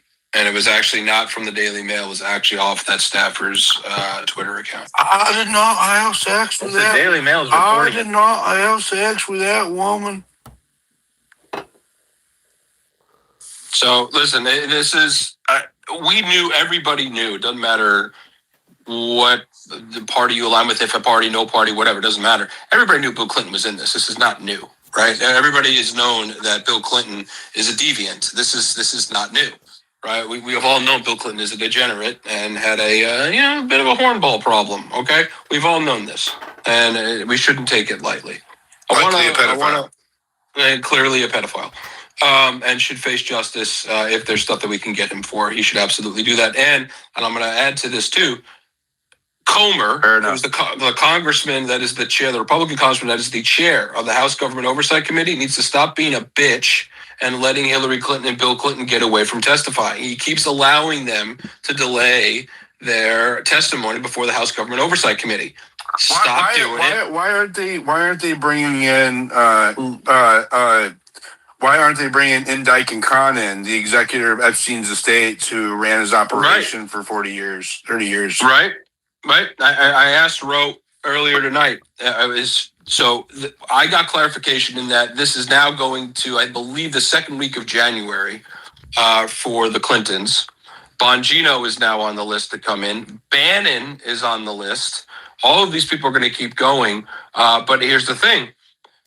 The Republicans have the majority, so they get to decide who subpoenas who and what, right? The minority party doesn't have any subpoena power in Congress. So it's really on Comer. So this is one of those things where Rose was saying is this is part of that political pressure. We need to put the pressure on Congress to do what they're supposed to do, which is regulate and oversight on this. We want answers. You got to get Congress to drive these people and get them under oath and publicly, not behind closed doors like they just did with Jack Smith. All of this stuff should be out in the open. And on Charlie Kirk, let me be clear. I was one of the first Democrats to come out and disavow violence on the left. I was appalled by what happened to Charlie Kirk on that day. I tweeted so and have been vehemently in support of Charlie Kirk, because I actually didn't see Charlie Kirk as a far-right zealot. I actually saw him as one of these Republicans or conservative-leaning Republicans that wants to do what I want to do, which is talk to people that you don't necessarily agree with all the time. What I said was, I don't have a dog in this Erica Kirk, Candace Owens pissing match. I don't care, because for me, that's like who's going to grift off this poor kid and what happened to him harder. That I don't care about. Getting to the bottom of what actually happened to Charlie Kirk that day, 100% should do that. And I've been in here with Dilly, and we have talked about what I think happened that day as somebody that owns guns, has fired guns, and I've actually tweeted about the Australia shooting and that rifle and some other stuff. Let me be clear on that. My point is I don't give a shit about who's winning between Erica and Candace. It's great fodder and entertainment for me, but I don't care, right? Just on that. You're mislabeling the. You're mischaracterizing the dynamic here. This is not about Erica and Candace. Those are two straw men, right? This is the very same establishment and intelligence community and corrupted FBI that is protecting the Epstein clients. That is what's at the heart of this Charlie Kirk investigation. It is the same fucking devil. Right, that is why it's so important. Like, it's not. They're not mutually exclusive. They're not. No, I'm not saying other people about Epstein. What? This is where we'll agree, Dilly, is that this is that whole big circle of the club, right? That's the club. You've got the marriage of the military-industrial complex, the intelligence complex. Now you have the AI complex coming into it. Then you have the big moneyed interest that is inside all of it. 150% agree with you. And then this pissing match between Candace and Erica is just a distraction away from what's actually happening. I will totally agree with you there. That's why I don't waste much time on that dynamic of it. Finding out what happened to Charlie, we should absolutely do that. And I love the work you guys have been doing on that. But I'm not engaging on going down the rabbit hole because there are some times I feel like, I'm going to choose my words carefully here, that we live in a world of confirmation bias, where if you have a preset notion and belief about something, whether it's a part of your greater worldview, right? You have people on the far right that think it's the problem. The biggest problem we have in American society are brown people, right? We have a housing crisis because of all the brown people that are here, right? On the other side of the aisle, I think you're deflecting right now. I'm not. I'm actually making a prime example. And the other side, it's the Jews, right? That's that. You have a confirmation bias, and you're going to bring that into any argument. Right. And if you don't get that viewpoint confirmed in a conspiracy, you're still going to hold that same. Except for I'm not pointing out a conspiracy. I'm just pointing out. You're taking it personally. I'm not talking about you. But you said you, so I'm just. The collective you. It's the collective. Even so much, right? I'm a leader. I'm a leader in this community. I'm not the leader. I just said I'm a leader in this community, and I don't espouse. I'm gonna have to drop you down because you keep coming off mic. I don't espouse like harebrained conspiracies. I'm not making fun of people who do, but I just don't do it. And I also try to emanate that philosophy to my audience, right? Like of making sure you have primary evidence, seeing if the stated official narrative, that's the government narrative, lines up with the facts. And if it does not, then you demand answers. And that's what's happening with as far as Charlie Kirk and me right now, right? And so there's nothing wrong with that. I don't disagree with you. The conspiratorial stuff is actually used much like, the racial stuff, right? As soon as you're having a race debate with me about reparations, as soon as you call me a bigot or a racist, right? Then, or if I call you a woke, then that ends the conversation. And the same thing happens with it's a way to discredit you and say that you are unqualified to have a meaningful position in this conversation. The same thing is happening with Charlie Kirk and the conspiracy theory shit. People will take the most extreme things that are being said, apply them to you, even though you're not saying them, and then make a generalization and say, oh, well, you're getting conspiratorial, yada, yada, yada. And then now the bystanders or their friends or their peers or whatever, they hear that. And then, again, it is a way to end further conversation. So that is why I'm very adamant about not espousing any kind of theories, just because, one, theories are unprovable by the nature of government investigations. If you're not in the government, you don't have access to the evidence you need to prove a theory. They're a waste of time to me. Two, right, is that, again, it's a way for bad actors who might have an incentive to stop, independent investigations to kind of not shut them down, but get people to stop listening. So I just wanted to add that clarification. Maine. Hold on. I want to go to Big Dev because he's been trying to get up here for a long time. The space has been glitchy. Go ahead, Big Dev.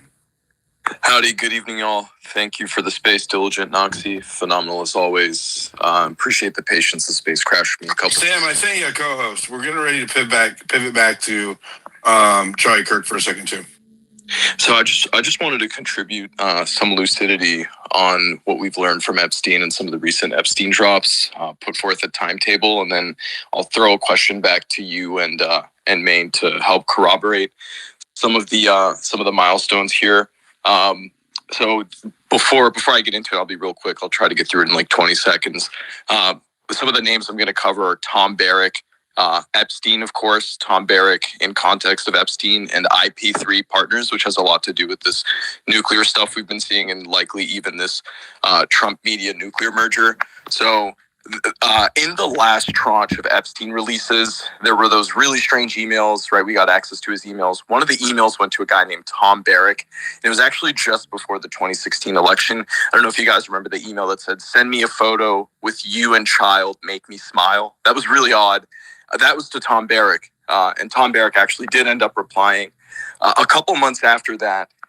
So this, again, in context, this is before the 2016 election. Tom Barrack starts digging into Epstein's advice specifically for Middle East contacts, UAE, as well as Saudi Arabia. And so Epstein offers more advice specifically on how to kind of deal with Trump and lead Trump into that orbit. And he starts to bring some of his contacts with him. So then August 2016, now we're a couple months before the election, Epstein schedules another meeting with Barrack. So we found this again in the last release of some of the Epstein emails. So then this is kind of where I'll land the plane, and it all ties in. So Epstein, actually, we found photos of Epstein with MBS. Epstein actually traveled to Saudi Arabia the day before the 2016 election, so on November 7th. And why this is really odd, and I think kind of ties everything in, is the timetables kind of clearly allude that one of Epstein's main objectives is that he was a key part of brokering some of our nuclear technologies to Saudi Arabia and to Russia as well. And so all this stuff has been also, and this is where I'll kind of lean back to you, Maine, and to you, Diligent, as well.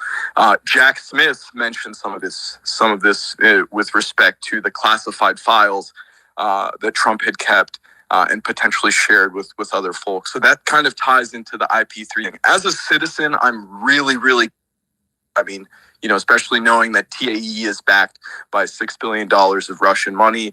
The assassinated MIT professor actually sat on the board of a nonprofit with the current CEO of TAE.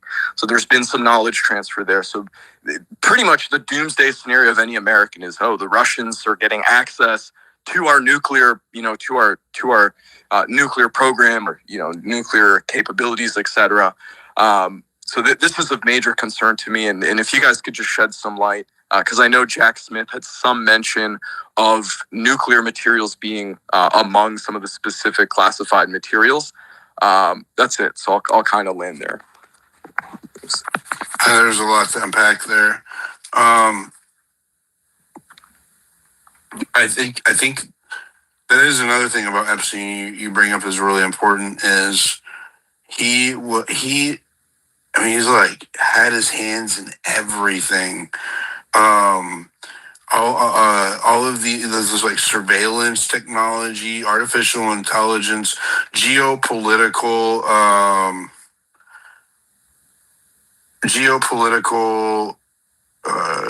like nation states negotiations.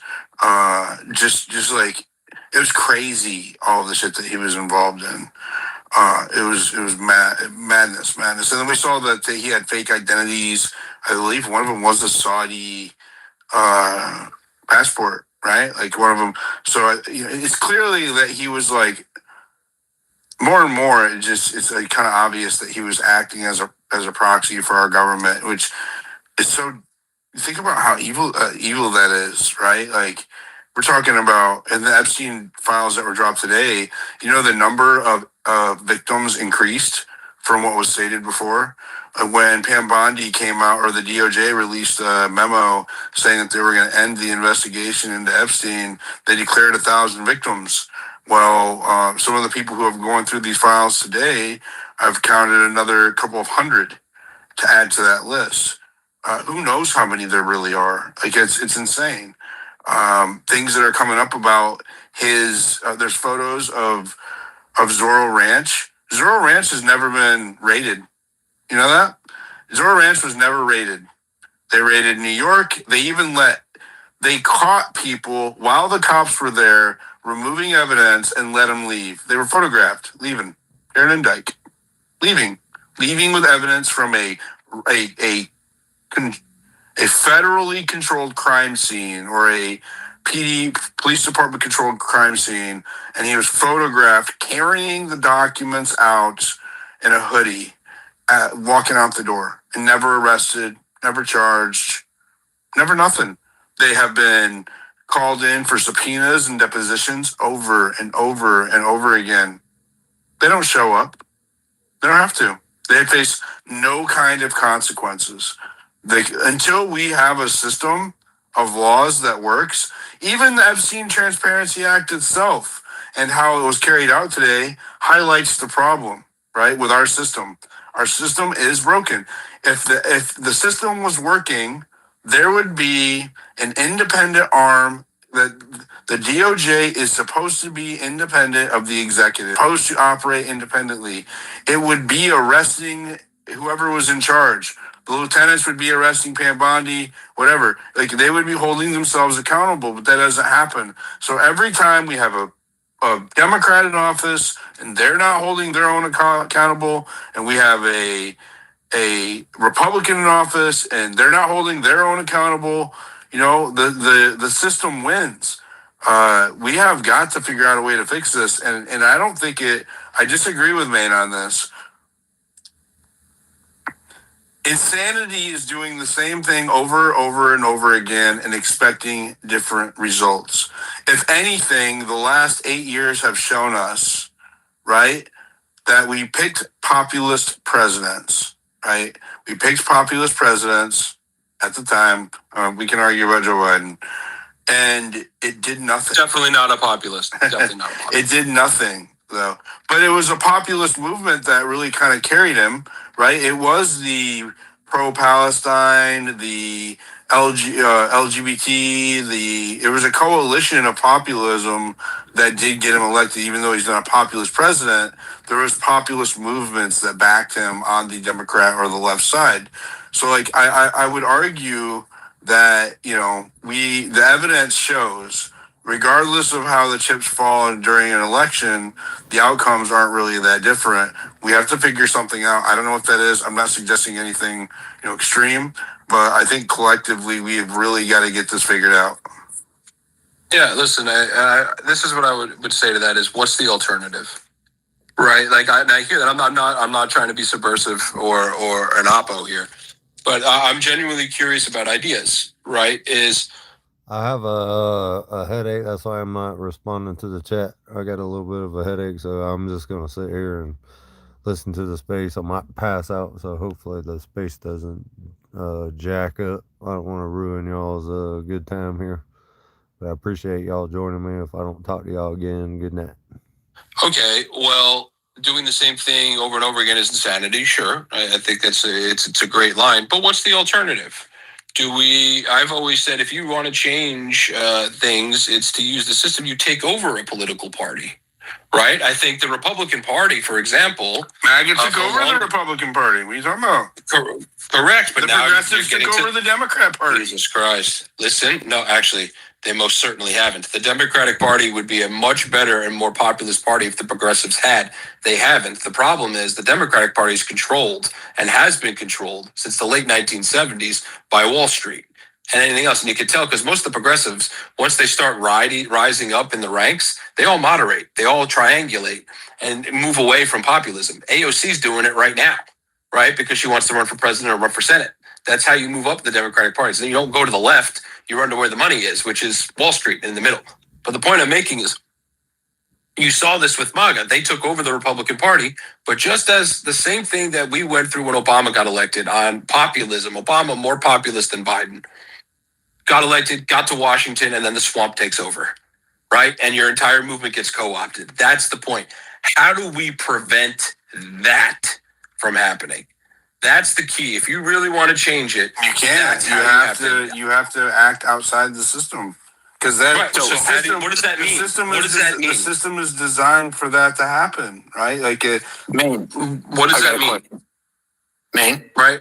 But 1 second. This is a good. This is a good conversation. Okay, I hear you. What does that mean? What do you mean by outside the system? I think that. What's that mean?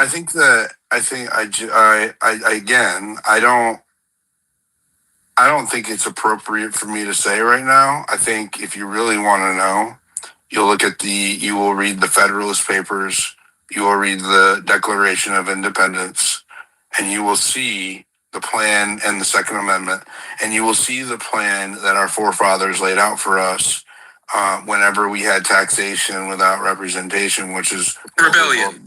You're saying rebellion. That's not what I said. When we have taxation without representation, listen, I'm not going to throw that out there because the way that they're going after social media and the way they want to invoke the Insurrection Act, I'm not going to use my platform to try to get people to be going to revolt. I'm just saying, right, the framework for solving the issue of taxation without representation and a tyrannical criminal government was laid out by our founders, right? And so we just need to find the courage and the know-how on how to do that. We need to sit down.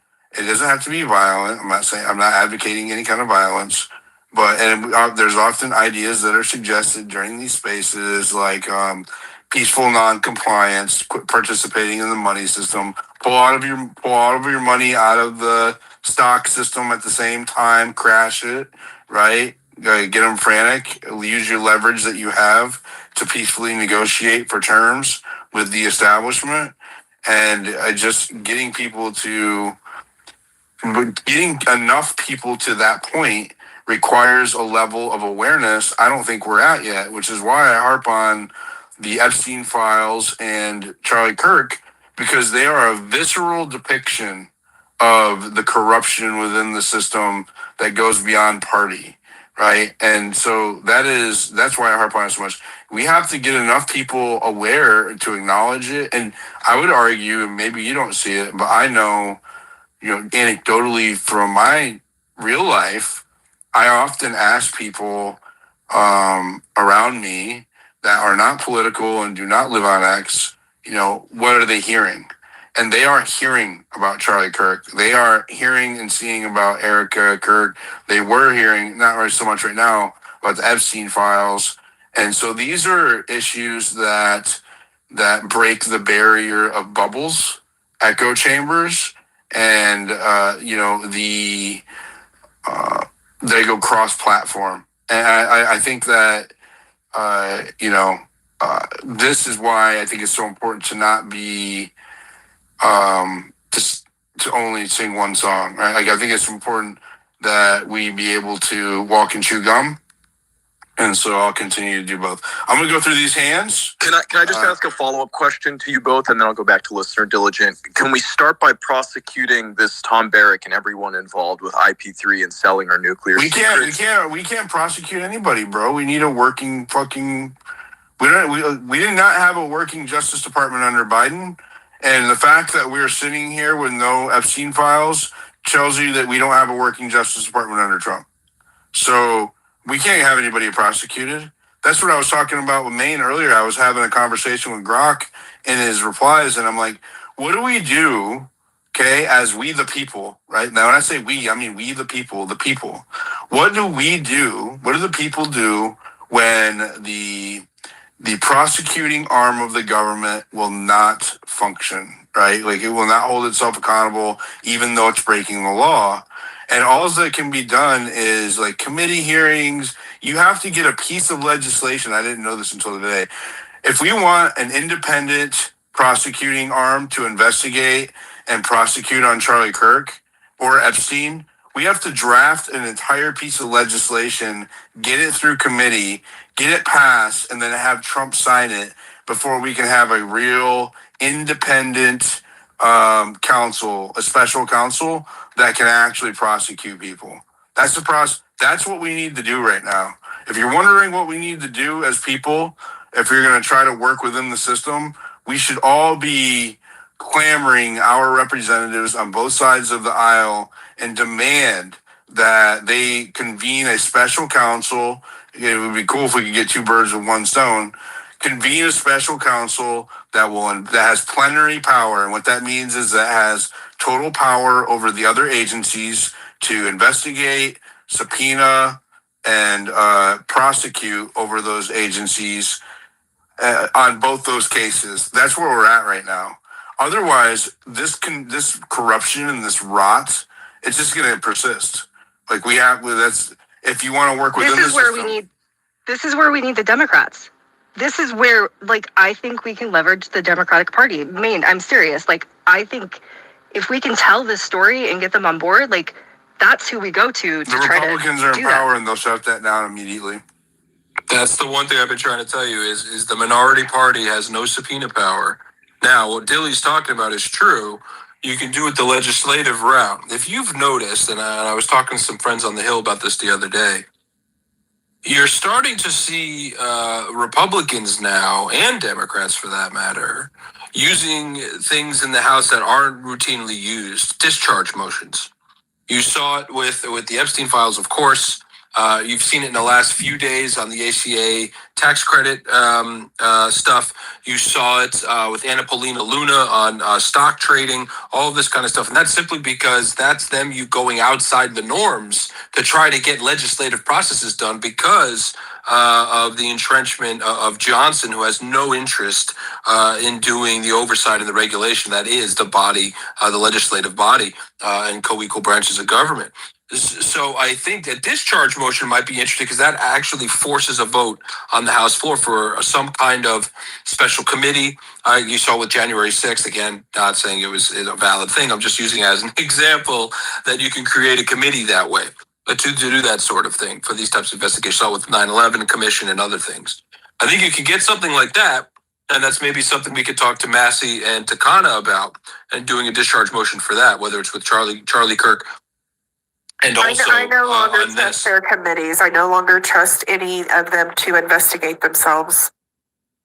Well, the committee would just. He's talking about getting the special counsel convened. You would need to get it through committees to even get it on the floor. Yeah, you use discharge motions to do that, which is you bypass the legislative process. That's why Johnson hates them, right? It's why Johnson didn't want to do the ACA up and down vote when I think it was 4 or 5 moderate That's why Republicans we joined pushed so on. hard for the Epstein, the discharge petition. That was so that we could bypass all of the establishment. The speaker. Yeah, you bypass the speaker. So if you wanted to do that and try to find a way to create a blue ribbon commission or an independent body or a special prosecutor or what have you, you got to use that motion, or Johnson, who is a lackey, won't go anywhere near this. It's a good idea. It's a good idea. And I think the other thing we have to do is, put political pressure on these people now. The problem is I don't know exactly who needs to be pressured to do what at this point. And we trickled down on Epstein and on Kirk especially. Yeah. Let's just focus. I mean, Billy's got a good role going. We can, but I do like the idea of a pressure campaign to appoint at this point a blue ribbon panel. Like, the problem is that they'll, stuff it with toadies if you're not careful. But you got to get people on there who will call balls and strikes, and that's hard.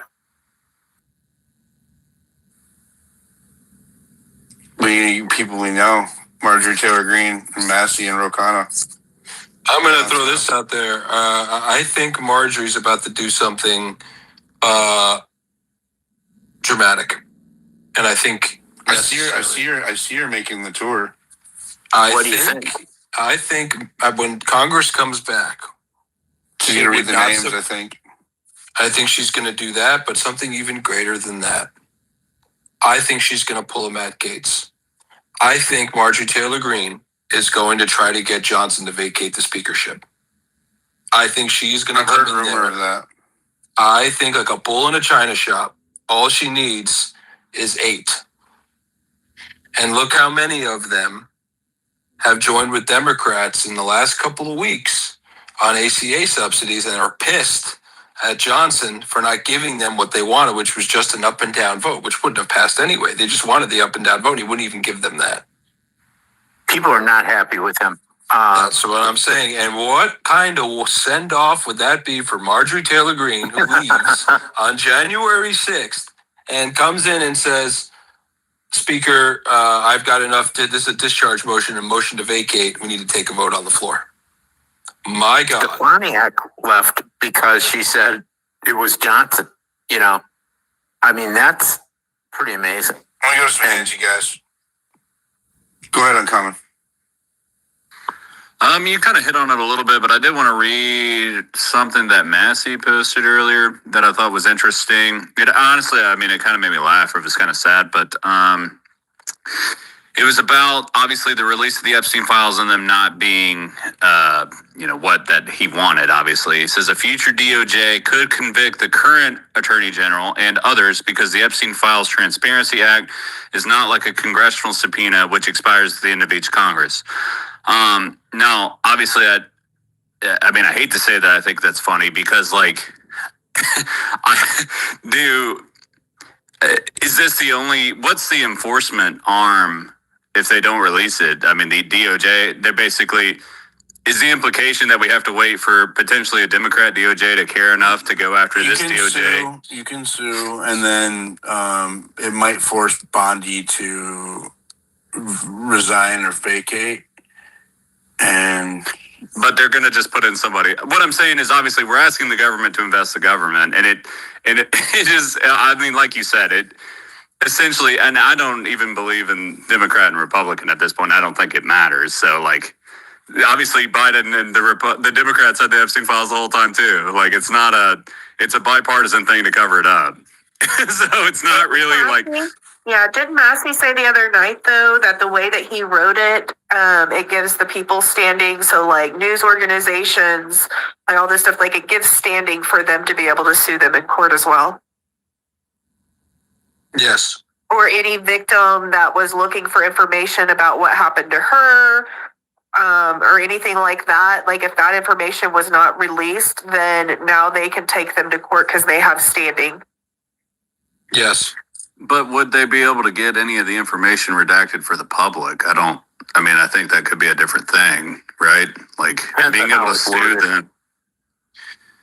Yeah, It also becomes, you get a lot of lawsuits going against the country. I mean, against the DOJ is not a good thing. Like at some point there has to be enough amount of pressure from the people. Like even whenever Massey was originally writing this and pushing for this, like he was saying himself, like it's still going to take work after this because then we have to get them to comply, then we have to get them to follow through and everything. But he tried to keep the wording tight inside of the bill so that it is law and they have to enforce it by law.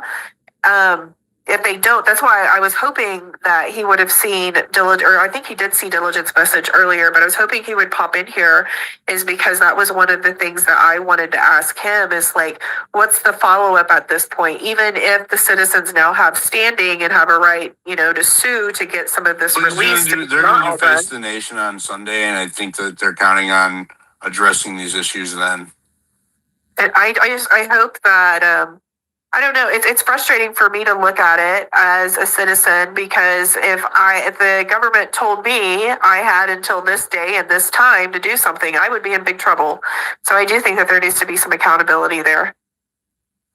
Well, I think we all agree there should be. The question is there will be. But the other thing, the other thought I had was in regards to Pam Bondi. A lot of people are like, oh, well, how could Pam Bondi do this or whatever?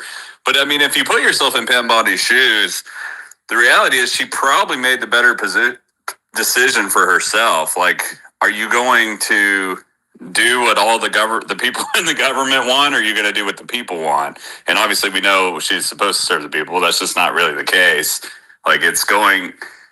I mean, surely she's going to keep doing whatever the party line wants her to do, right? Like, no matter what. I don't even know. And even if they don't do it, like, what are the cons? I mean, I guess, like, Massey is saying she could potentially go to jail if a Democrat AG takes her to jail. Are the Republican AGs aren't taking anybody to jail for the supposed election fraud that they said? But it's not the party; it's Trump. She serves Trump. She's his personal lawyer, essentially. So she does not serve the party. So a couple of things. I think she works as Trump's lawyer myself. That's just my personal opinion. I agree. Wait, you can, but you can also say at the same time that the DOJ has been compromised, no matter who's behind or who's president at the time. And yeah, but none of that matters. Not like now, not like today, not like we're talking about Brian. Hold on, we're talking about the present day. I don't want to do this tit for tat. Well, this is nobody cares. Okay, but I'm not doing tit for tat. But you can obviously look that the DOJ and the FBI have been compromised for a very long time, and they are protecting. That's false equivalence. Total false equivalence. Nothing like that. You have to go back to Hoover. Yeah. Why do you guys hate women so much? Let her finish her sentence. That was a stupid comment, Diligent. Okay, whatever. I laughed, bro. I laughed. Go ahead. Let her finish, though. Well, I mean, no, it's just like you look at it and you can see that there's obviously problems with our DOJ and our FBI. These systems are not working for the people of America. They are working for the donor class. They are working for the elites, and they are working for politicians. Whether you want to say that they're working for Trump, whether Republicans want to say that they worked for Biden, that's the problem. They shouldn't be working for any president whatsoever. They should be working for the people of the United States. And just because hold on, please. And just because I can call it out as a Republican and I can say that they are corrupt and they are working for the Trump, it would be equally effective if we would get out of this paradigm of left versus right and defending our own side and get to the point to where, yes, there is a problem with the DOJ and the FBI. Whether you saw it during Biden's administration or you see it now during Trump's administration, there is a problem there where they are no longer serving the American people. That is the problem we need to address. Get out of this paradigm. It's absolutely... All right, you're repeating yourself over and over and over again.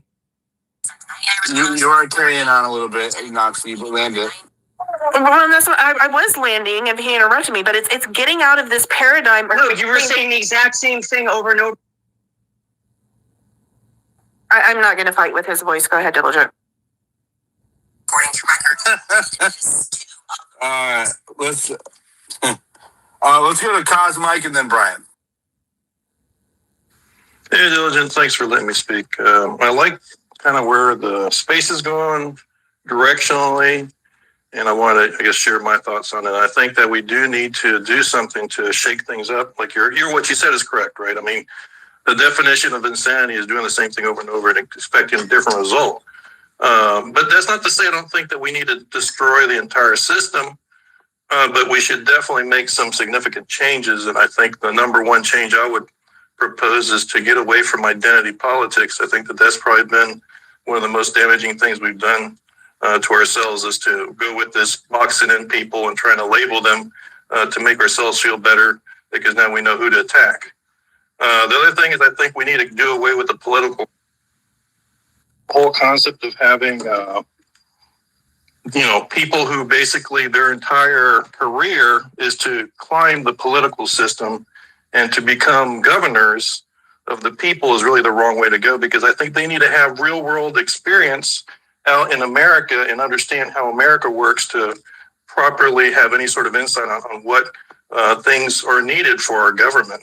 And I think there needs to be something along the lines of actually having some sort of representation from each and every different key area of business in our country. In other words, we should have people from the construction industry. We should have people from the retail industry, all these different kinds of businesses out there so that we can have a bigger picture, better picture of what's going on and not just, what some lawyer thinks, because we have the majority of people in the government are just basically lawyers and none of them done any sort of real work. So, to that end, I think we need to have term limits. And I think that's probably the other thing that's hurting us a lot is the fact that we got some people in there that have been in there forever and they're just not adapting and they're still applying old political ideologies and ideas to current problems because that's what they know and that's what they're stuck in and they're not moving forward. And not to mention that some of them are just too old to continue to be useful as representatives. So I think those are really the main things I think we need to do.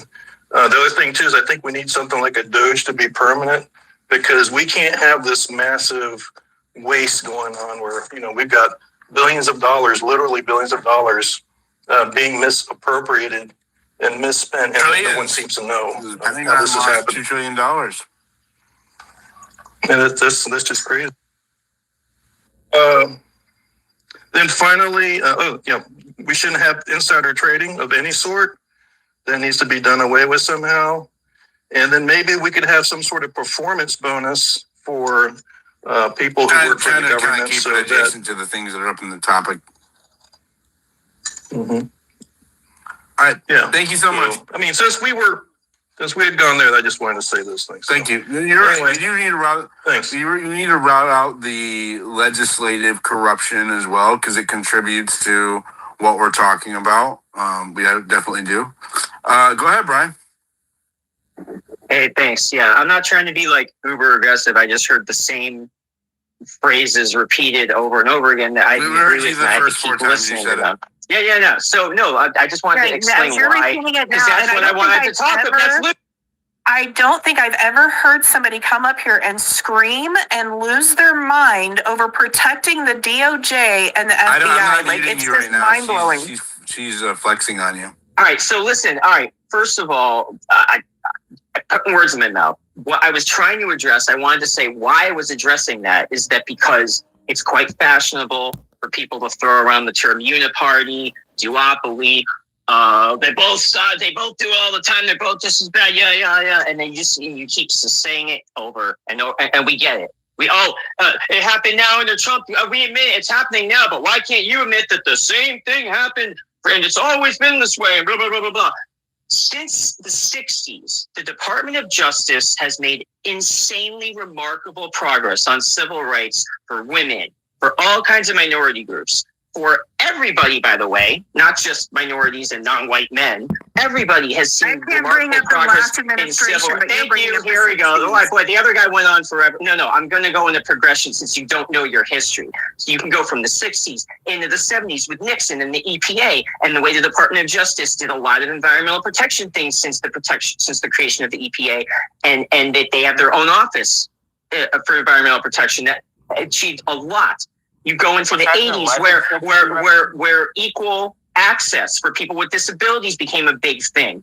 And into the 90s as well. And just every segment of American society, from Native American to white patriarch, descendant of slave owners, have seen their civil rights benefit remarkably under the Department of Justice that went from being a partisan tool of persecution under people like J. Edgar Hoover to not being like that until you get to Trump. Because guess what? Trump committed those crimes, and that's why it happened. And guess what? Bob Menendez, as a Democrat, a sitting U.S. senator, okay? And other Democrats were prosecuted under Biden's DOJ as well. And they were also looking into his son under his watch and under Trump's watch. So his own son was being investigated publicly by his own Department of Justice. So do not tell me that the Department of Justice under Biden, I'm almost done. Are you talking about the son who was pardoned by Biden on his way out? Is it that same son? I'm talking about the Department of Justice, sir. So we're talking. It sure would be nice if you guys could love America more than you hate Trump right now, is all I got to say. Yeah, Brian, are you a wind-up doll that has like 10 things you're keeping? Okay. We're going to stay away from the ad hominems. You got to go on a good rant. I need some chill after listening to you talk for that long. I'm going to go to Maze for a second. We're going to let it. Almost done. I didn't get to limit. You're screeching, bro. Why are you yelling? Yeah, you're screeching. I need you to stop. It's not yelling. It's screeching. I need you to dial it down. You never let me finish. I need you to dial it down. I'm going to go right back to you. I'm going to let you finish. Okay. But we're also talking about, I'm going to reiterate for the space. Read the top. Epstein files late and all redacted. Charlie Kirk military op, question mark. So Brian, do you think that there's a good chance that an element within the government Let me just land my plane, bro. responsible for or complicit in either the the crimes themselves or at least the obfuscation and covering up of those crimes?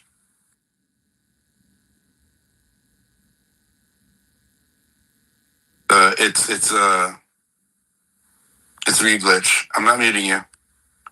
I'm not muting you. I wonder if he's yelling at the phone right now. I know. Me too. I'm scared. I'm already ducking. I'm not muting you. It's a double glitch. I was completely silent and just hitting my mute button. All right. So before I was, again, I interject. You guys talk over, interrupt, and cut me off. There's a difference. I interject. I ask a question. I push back.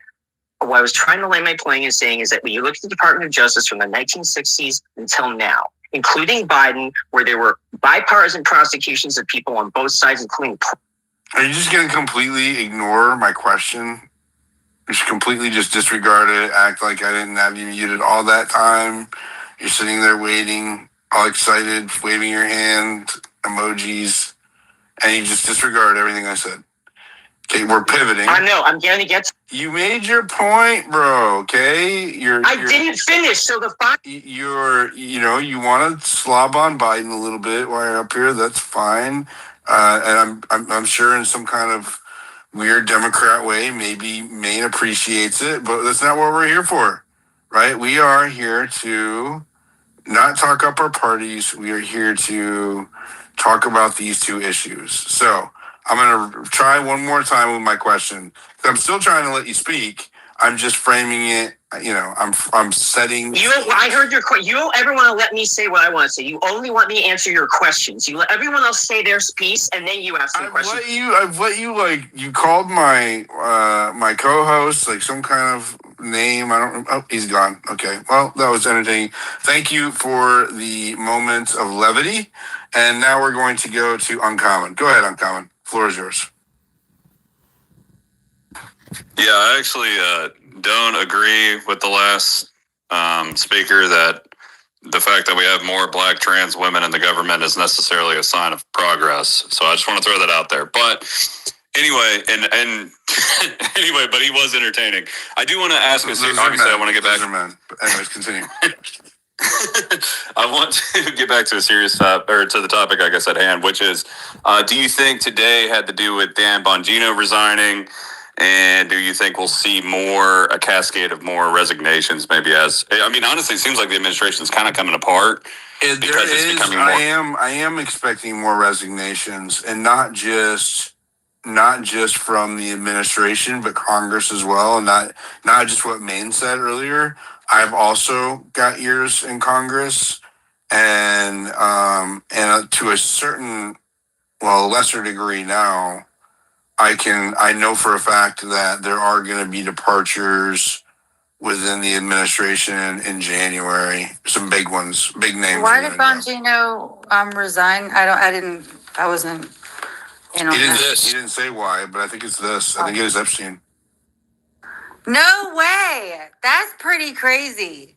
I mean, he's got writer's cramp from blacking out all those pages. I think you'll hear from him. Not just, I'm going to say something I probably never said before. I'm going to tune into a Bongino podcast, the first one, and then most certainly when I was talking to Ro earlier tonight. Why would you go support him with your viewership?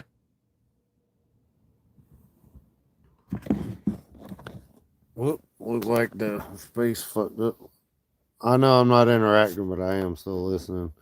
2 hours, 55 minutes.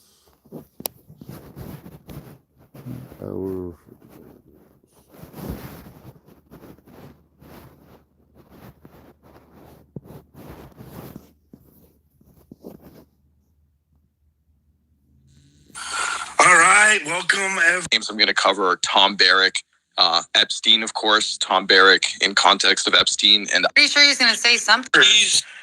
I'm going to tune into a Bongino podcast, the first one, and then most certainly when I was talking to Ro earlier tonight. Why would you go support him with your viewership after he sold us out on Epstein? After he spent the last 3 years hyping up his platform with Epstein, and then when he gets in there, he sells us out on it. And now that he's quitting, instead of what he should have done on principle months ago, you're going to be like, oh, I'm going to go listen to you now? Me too. Shit, I'm nosy. I'm pretty sure he's going to say something, right? I'm pretty sure that he's going to spill the beans, whether it's in his first show or, by the way, I ain't going to listen. He is not going to say anything that's going to lead to criminal charges. I'm going to listen because now he doesn't have to report to anybody. I'll listen. You're getting schooled by a fucking Nigerian right now, man. Bro, he knows more. I'm not a fucking Nigerian. By the way, it says Zambian American. Hold on, Edward. Hold on. Go ahead, Maine. What are you saying? He's going to get subpoenaed by the House Oversight Committee. So he's going to have to... No offense, Edward. All in love. And by the way... I get it. No offense. I agree with you, Diligent. Get ready for this. Kevin McCarthy is going to be the next chief of staff. So get ready for that. Really? Are you saying she's going to be fired? Wiles is out, for sure. Yeah, by the way, she should be fired. That was fucking... She should have never been hired in the first place. No, but she really fundamentally broke his trust. Like, she should be fired. Did you guys not see Kevin McCarthy with the president on Air Force One the day that the article came out? I don't even know what article. Yeah, I don't even know what article we were referring to. And by the way, he came out and said that Susie was not going anywhere after that.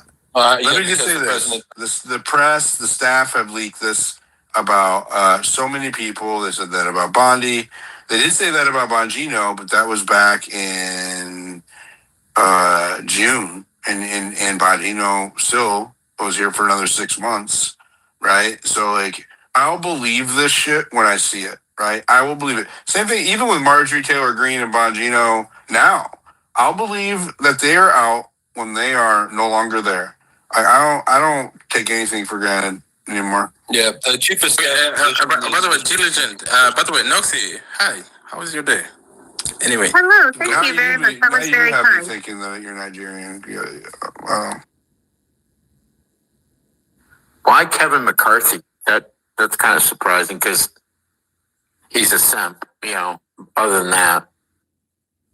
Well, it'll be two things. One, he knows Congress, number one. It's really what you want in a COS. You want somebody that's able to work around Congress or with Congress, number one. Number two, he was seen on Marine One as the Vanity Fair article came out about Susie Wiles. And if you know how these work, when you do profiles like this, Susie Wiles knew precisely what was going in that article. She signed. I don't think she knew. I thought she was just. I appreciate your opinion, but that's not how this works. When you get a White House exclusive like that, the chief of staff is going to know precisely what's in that article. She's going to know that there's a photo shoot. The people, those pictures that are in that, they sat for those photographs. They don't get editorial control. They don't get to pick and choose what goes in, but they know. And if you listen to the journalist who wrote the piece, he wrote a book that was favorable towards the president's campaign in 2024. And he also was a historian on the chief of staff position in the White House. He wrote a pretty long book, and I think it was in 2017, on the chief of staff position, the history of the chief of staff position in the White House. So she knew what was going in this article. She knew. I don't think so, because the stuff they was saying. Oh my God! Doesn't matter. Now, if you also know that this article wasn't just written in the last week or two, it has been worked on for 1 year. For months. So since the beginning of the term, took his notes. Whether they just went about their day and Susie Wiles forgot she was on the record, I think it's a lazy argument. She knew that this was coming. She knew what was going to be in this piece. She knew what she said. She's a very smart, articulate woman with years of experience, decades of experience in and out of Washington, and knows how this stuff works. She knows how to deal with journalists. Wait, so you are saying they're lying to us because she was. They're telling. She was saying the truth. Well, yeah, I don't know what her goal was here. I think that's a really good discussion point, whether if this was to be subversive towards the president or separate herself from the president or so that she doesn't have control of the people, because she took shots at everybody in there. Yeah, she was just saying the truth. She was just saying the truth. I Her, agree she's with you. speaking her truth. She's Right? too She's smart speaking her truth. not to have known what she was doing. And so Correct. many times people in DC do these things. Stockman was an example when I was around. He has this long confessional about, the budget stuff, which he was saying doesn't make any sense. And they do it to kind of pave the runway for their departure, so that history looks back on them a little more fondly. So that, I think that's probably more likely, but boy, what an eye opener. Wait. I used to think the same. History, like, what is history going to be remembered by? Like, there'll be so many other things happening, so no one will care about this moment. No, that's not true. So many things that we have 3 more years. Trust me. Like, history is being made right now with us. 3 more years. Trust me. He's creative. I'm just saying. He's creative. She's arguably the most powerful woman in the world right now, Susie Wiles. Yeah, no one knows that. She knew precisely what she was saying. She knew precisely who she was saying it to, and she knew precisely why she was saying it. The rest of us won't really know for sure why she was doing it until this all starts to play out. Personally, my opinion, knowing Susie Wiles, she's from Florida. She's done a lot of work with a company called Ballard Partners, which started out to be a very small regional lobbying firm, which has now worked itself out to be the largest and most powerful international lobbying firm in the world today. She's worked on behalf of the Russians, the Israelis, the Qataris, taking a lot of money. She's in her late 60s now. She could very easily be trying to exit stage left, enjoy the speaking tour money, get on a couple of corporate boards and call it a day. The shelf life of a chief of staff, my friends, is a year or two most of the time. I agree. Look how many. Every one of them. Excuse me, sir. Sir, no, that is not. Oh my fucking word! That is not true. Look to see how many chiefs of staff the president of this president. I just want to say racism is not limited to the right. Maine is a perfect example. Thank you. Oh, shut the fuck. Diligent. Ro Khanna did an interview with Sync about the Epstein files. Do you want me to play it? Yeah, go for it. Yeah. Diligent, you got awfully Nigerian. So we're talking about prosecution. We're not talking about. Don't say Nigerian. The Senate and the White House. So it's Pam Bondi's not going to arrest herself as the Attorney General. Would consequences begin if the Democrats take the House in 2026? Well, they could begin before that. I mean, Massey and I have talked about introducing an impeachment resolution against Pam Bondi, where we could get Republicans breaking and supporting that if the release of the files is not in compliance with the law. You already have Susie Wiles throwing her under the bus. The White House chief of staff saying she whiffed, so she is losing support among the Republican caucus. Second, she could be held in inherent contempt of Congress. That means the Sergeant of Arms of Congress could actually arrest her, and there could be a trial in Congress about whether she was transparent. And we are pursuing a number of those things. Okay, that was it. Oh my God, I hope that happens. Like, the Epstein files need to come out. We need to hold everyone accountable. Everyone. Can you imagine people's minds just exploding seeing the Sergeant of Arms coming out and arresting Pam Bondi? But if you listen to what he first said, was essentially that he would need it sounded like he would have to pass something to even make things happen, right? Because he was like, well, me and Massey are already talking about, can we get Republicans over here to do this? And no Republican is going to do, obviously.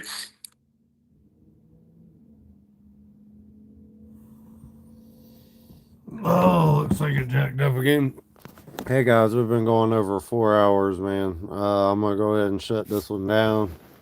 Go. I don't know. I might listen to the rest of it, or maybe not. I might go try to find something else to get into. Appreciate y'all hanging out. Hit the like and subscribe. And I hope y'all have a wonderful night. Go spend some time with your family. Give them hugs and kisses, and spread some love out there. Drink water and all that. If you want to go listen to the rest of it, you can go to Diligent Denizen. Oops, shit. Diligent Denizen's profile. Scroll down until you get to the purple thing and click on it. There it is. There it is. All right, y'all have a good one. Love you guys.